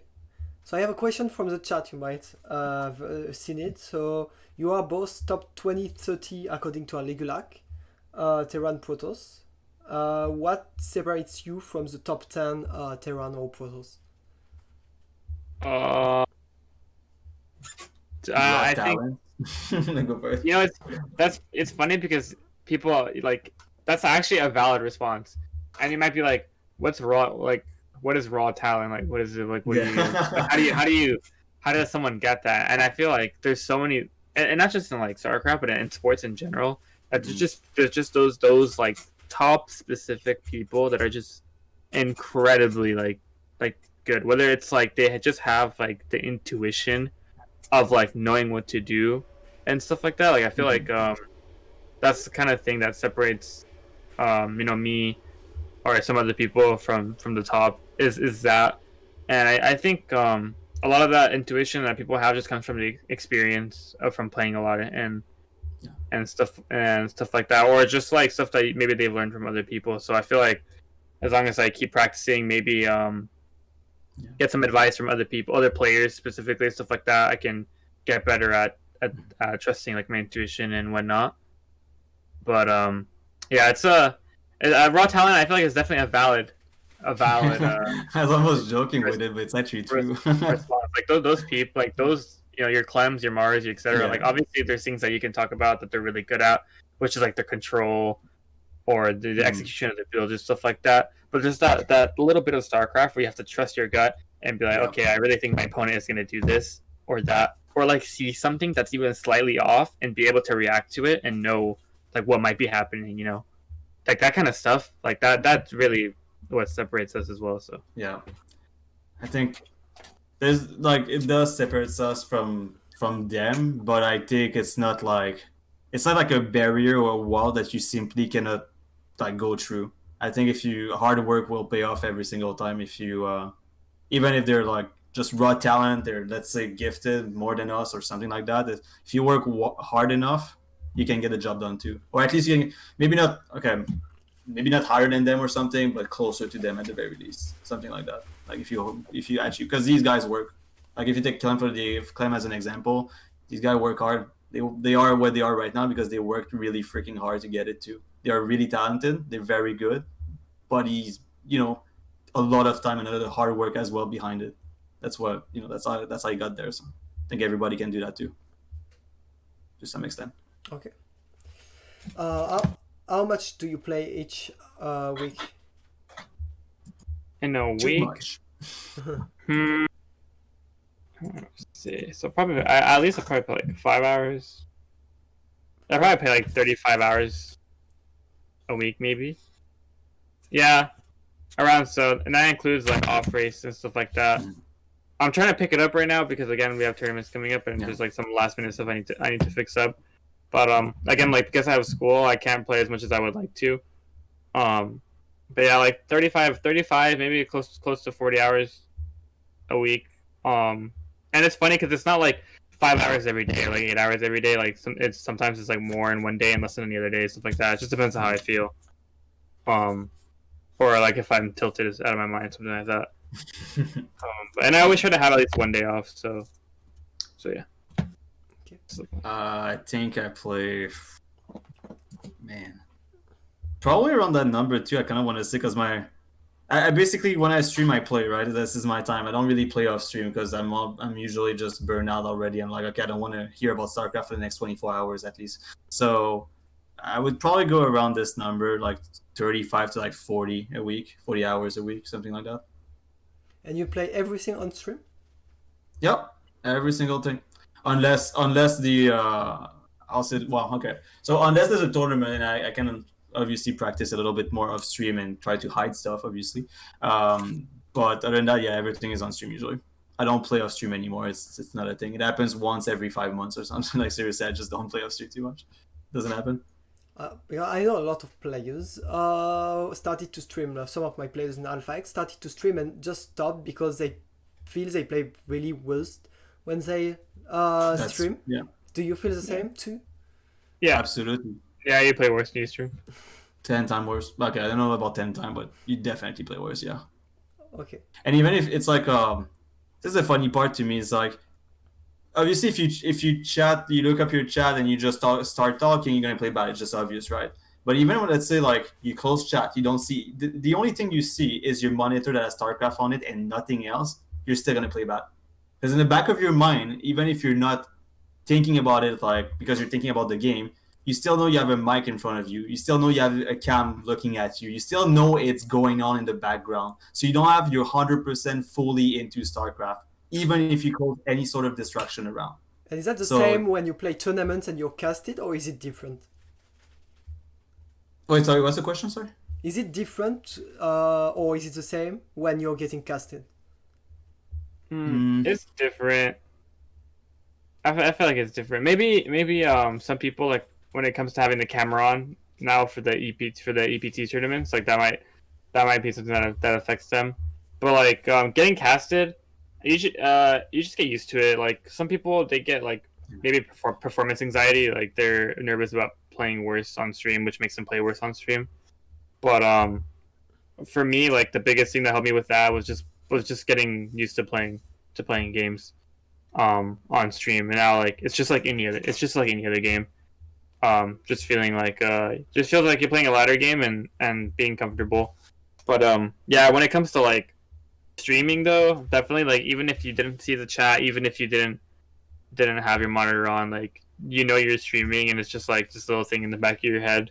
Yeah. And I don't think like it makes you play like really, really bad, but I think that it does make you play a little bit worse for sure. It has some sort of effect, yeah. I would say at least. Okay. And Vindicta, you stream too sometime, but you don't stream as much as this, right? You do play without streaming. Yeah, I don't stream as much as this, so I do play without There are moments where I'm playing not on stream, and I like playing not on stream a lot because I feel like I do play a bit better, and that's precisely the reason why I do it as well. I don't stream all my games is because like there's just moments where I want to grind, and I feel like I want to be like really focused on that grind compared to maybe like streaming some stuff for fun or something like that, or getting distracted by chat. Mm-hmm. I was watching your dog behind you, so you moved. Oh, she's right there. Okay, so that's the end for me in terms of question. If this chat you have some question, you can. Else we're going to jump into the last thing of the day, of course. Everyone is waiting for it. The Showmatch on the map DisK 8. I picked it before the show. I don't know it was the worst map ever. So yeah, Arena LE. So we did talk a lot about this map already. So let's talk about your confrontation in tournaments. You played against each other only 2 times in 2021, but those 2 times were in the finals of the NA Apprentice. The first season, Vindicta, you won. Do you remember the score? First season, yeah, 1-4-2. Yeah, exactly. And you lost 4-0, so it's a 6-4 in tournaments in 2021. What went wrong in the match against DisK? Honestly, he definitely played better than me. And I really think that was it. Like, and if you watch the games, like I think I cheesed like 3 of the games. Like I really wasn't confident at all, and I was trying to cheese him out, and it didn't work. Like, he was just too solid. So it was. I can't even blame like, oh, he proxy void rated me or something like that. Like I can't even. Yeah, you're never gonna see that out of me. Like it's not gonna happen. So yeah, I literally just straight up got owned. Okay. I have a question. This from the chat. What do you think of PvP? Yeah, of course, PvP. it's a matchup no one likes. Poor PvP. What do you think about it? I think it's nice to flip some coins at times, but PvP sucks. Like, honestly, like legit, like just memes aside, whatever. It's like PvP. Let's say I don't play 10 PvP in a row, because at that point I will always say bad things about PvP. PvP can be somewhat fun depending how the game went at first. Like for example, if it's just like proxy against proxy, it's a little bit like weird, and it's just like, okay, you did Stargate, I went Rebel, I guess I lose.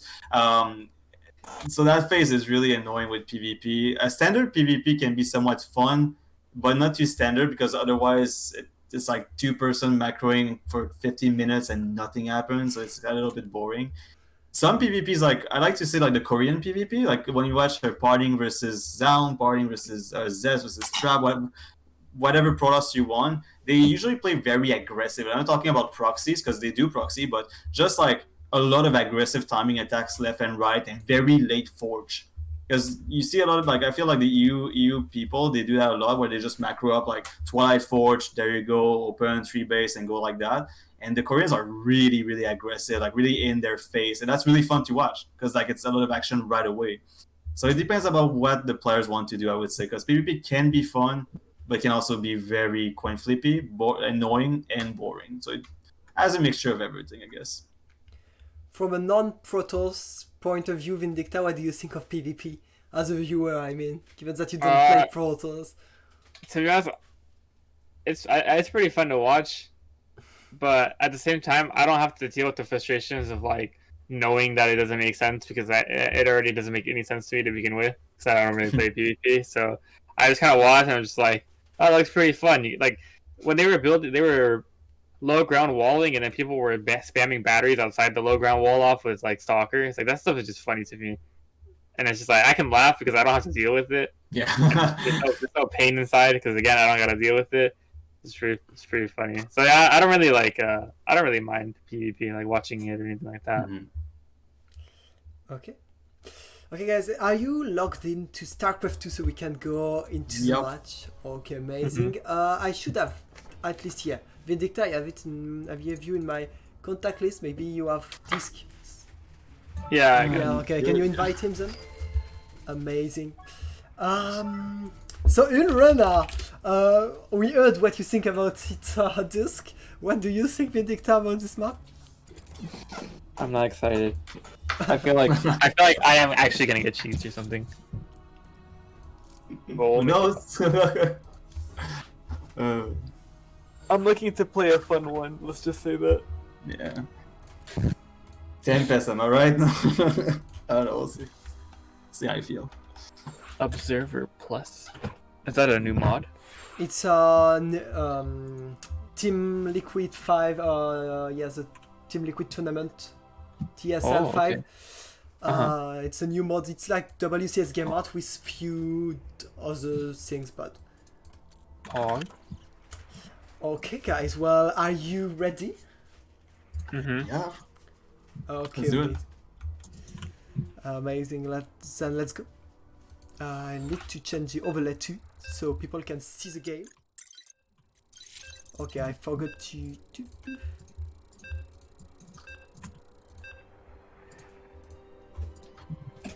Oops, it's not the good.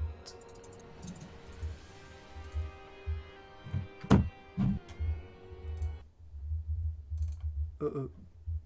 Oh, is it broken? No, it's good. Amazing.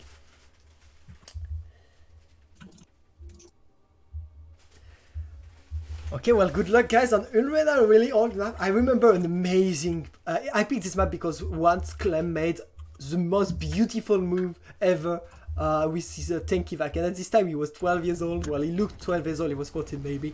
And I was like, oh my god, this player is going to be so strong in the future. And I remember the map.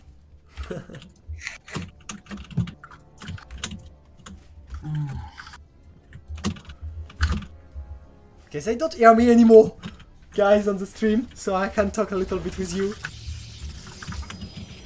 Of course, about what's happening. So it's Alpaca. So as you guys know, if you watch the first and second episode of this talk show, we have a show match at the end. It's best of one, and it's on old map, a vintage map. You know what's a vintage show match? I almost forgot this map exists. Of course, that's the whole point of this best of one show match. You know what? This is a fun format. We have it's a talk show, but it's also quizzes. It's also a lot of stuff. And also my CPU dying when we are in game. My CPU is, for now it's surviving. I hope it's going to be okay, but it's kind of hard, you know, because my CPU is on and I have the game and I have the cameras and I have everything on. Cool format. Well, I'm happy you guys liked. You were a lot also today to watch it, so it makes me really happy. I hope you like the format, of course. I really like the quiz, I have to say. It's my favorite part. Anyway, scooting from Vindicta taking the gold as a second base. Oh my god, this is an incredible move from Vindicta. Well, I think he's going to take the second base there at least. Oh my god, this is so freaking funny. It's risky, you know. It's really risky when you see your specialist weapons not taking second base yet. I think you will. Yeah, okay. Second base, it's not going to be a proxy Stargate, proxy Tempest. Of course, it's pretty strong, but I mean, I didn't expect this to do this in the best of one show match, you know, with no cash predator or anything. It's just for fun. DisK also won the quiz, so if he also wins the show match, that would be sad for a really young player from California.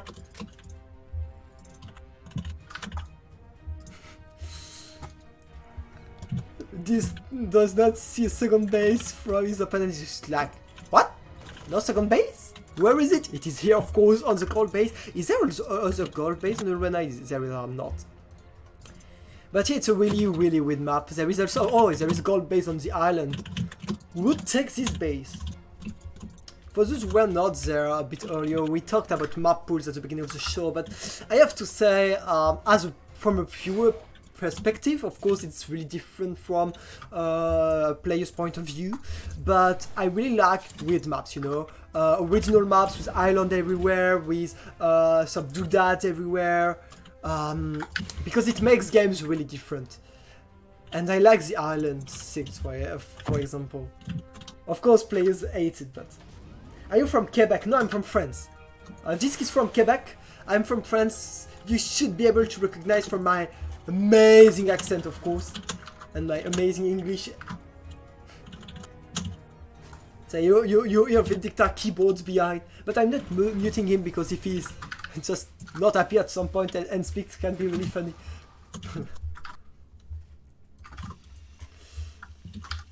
And Vindicta already mining on this second base. And you work for Alphax? Yes, I'm the European admin of Alphax. And I'm also hosting the Alpaca talk show now. And here I'm doing some stuff, doing the junior championship, maybe you heard about it. And Fire is here, one of my players, for example, is joining us. What's up, Fire? Yes, it's Ulrella. We have a vintage Showmatch here at the end of the talk show.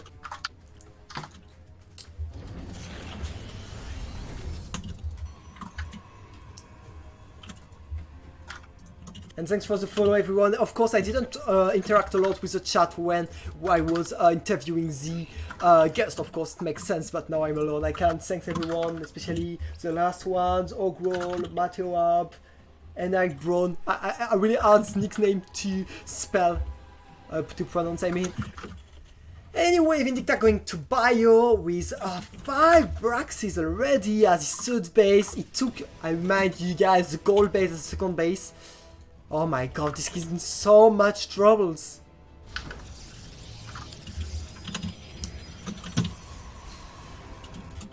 Damn, it reminded me a long time ago when I didn't really know a lot about StarCraft 2, but I was just watching some gaming streams and yeah.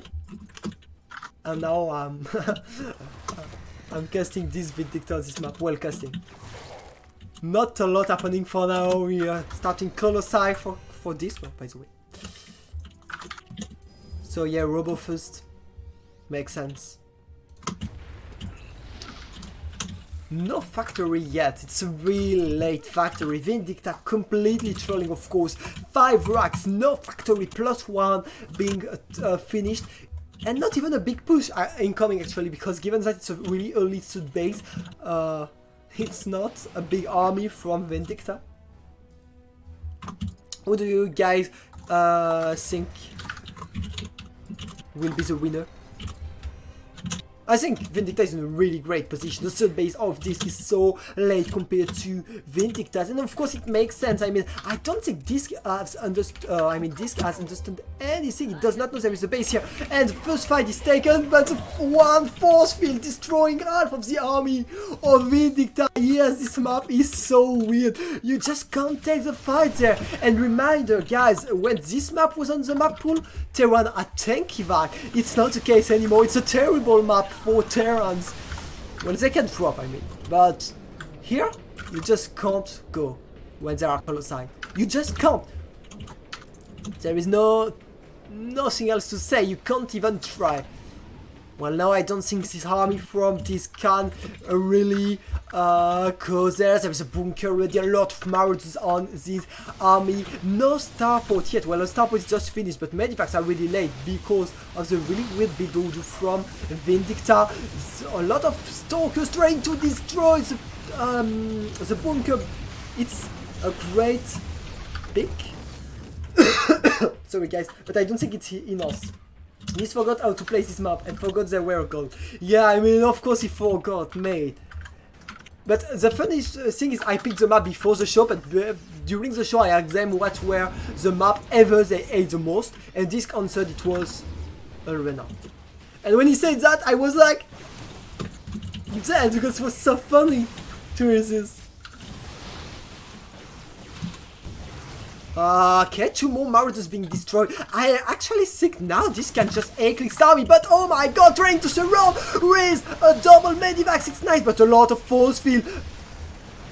Playing Lilbo style here with a lot of sentries and a force field, but I think at the end Colossus will go down, not enough firepower for DisK, and Vindicta's army taking so much from DisK, especially a lot of gas, you know, 5 sentries, so much gas, and you see it right now in terms of minerals, a lot of things died for each side, but yeah, DisK has just no gas left, no third, oh yeah, he has third base, but he's still behind in terms of economy compared to Vindicta's goal. Now Vindicta would probably like to take 4th base. Clearly a DisK viewer, he also takes entertainment to this salt. Yes. Exactly. Okay, the OP shield battery being pulled, but I don't think it's going to be enough. There is just too much here, and Stalkers will not deal with this high Marauders bio. And this is going to be the end, and Vindicta showing that Alpha X is the best team of the of StarCraft 2.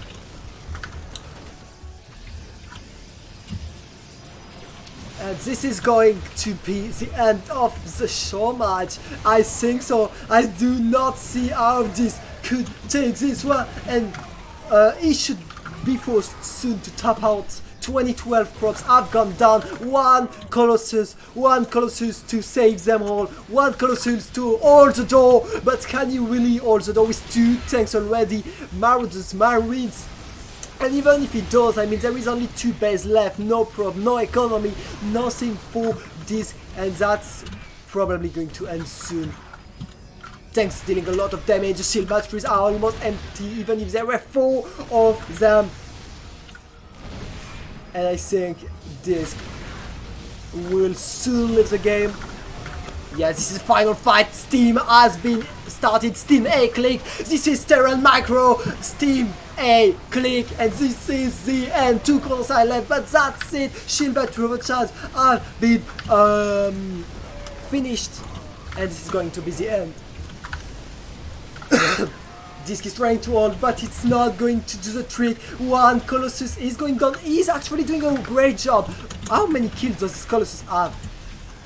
10 kills. It's good, but it's not good enough. And this is the end. Second base dead. Wow, DisK doing a lot of work to hold, but he's not able to. And this is the end. GG. I see it now. I was wondering too. Oh, this is a gold base? Holy shit. Where did you get it? You got it like super. Yeah, okay, you got it super early. Okay. Yeah, I got it super fast. That was a gold base. In second base, actually. It was his second base. Yeah. Jesus. That was pretty greedy. I like it. Should have cheese. No.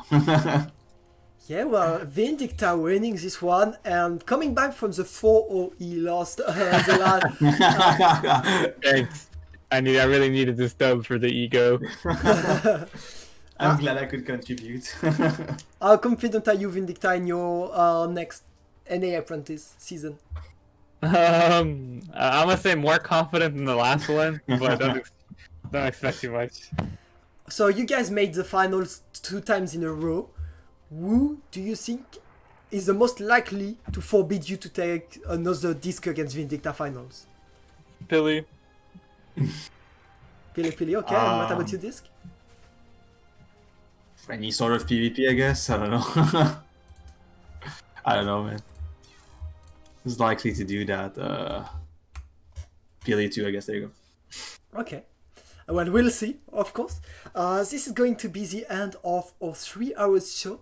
Thanks a lot, guys, for joining. It was really fun. I had a lot of fun. Thanks for having us. Yeah, thank you. So maybe you have like social networks or Twitch channel to advertise before the end of the stream.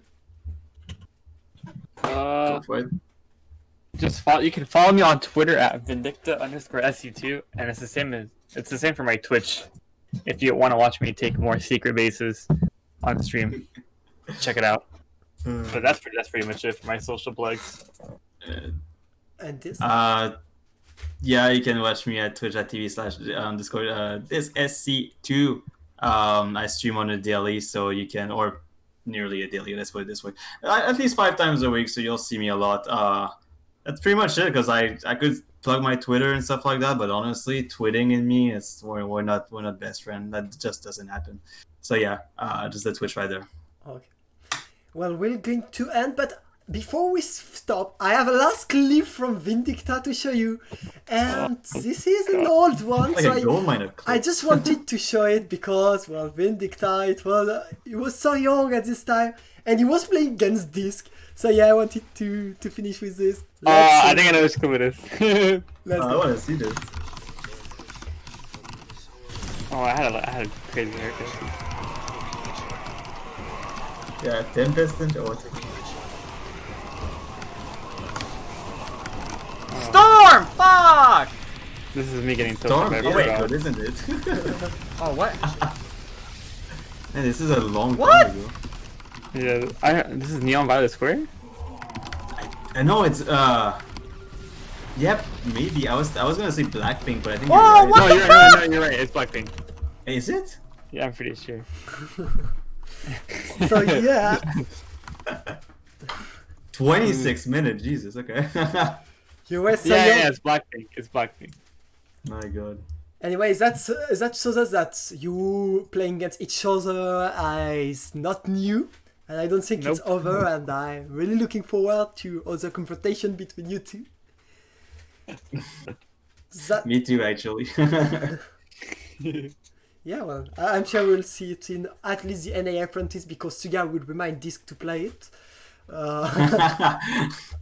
Yeah, Sugar gotta get on. Amazing. Okay, do you have last thing you want to say before we stop the stream? Not really, to be honest. Just had a lot of fun. Yeah. I think the format for the talk show is great, and that's what made it a lot of fun too. Totally agree with that. Thanks. Okay. Well, thanks a lot for coming. See you guys soon for the fourth episode. I have no clue what I'm going to have, but looking forward to it. See you guys. Goodbye. See you, man. Bye.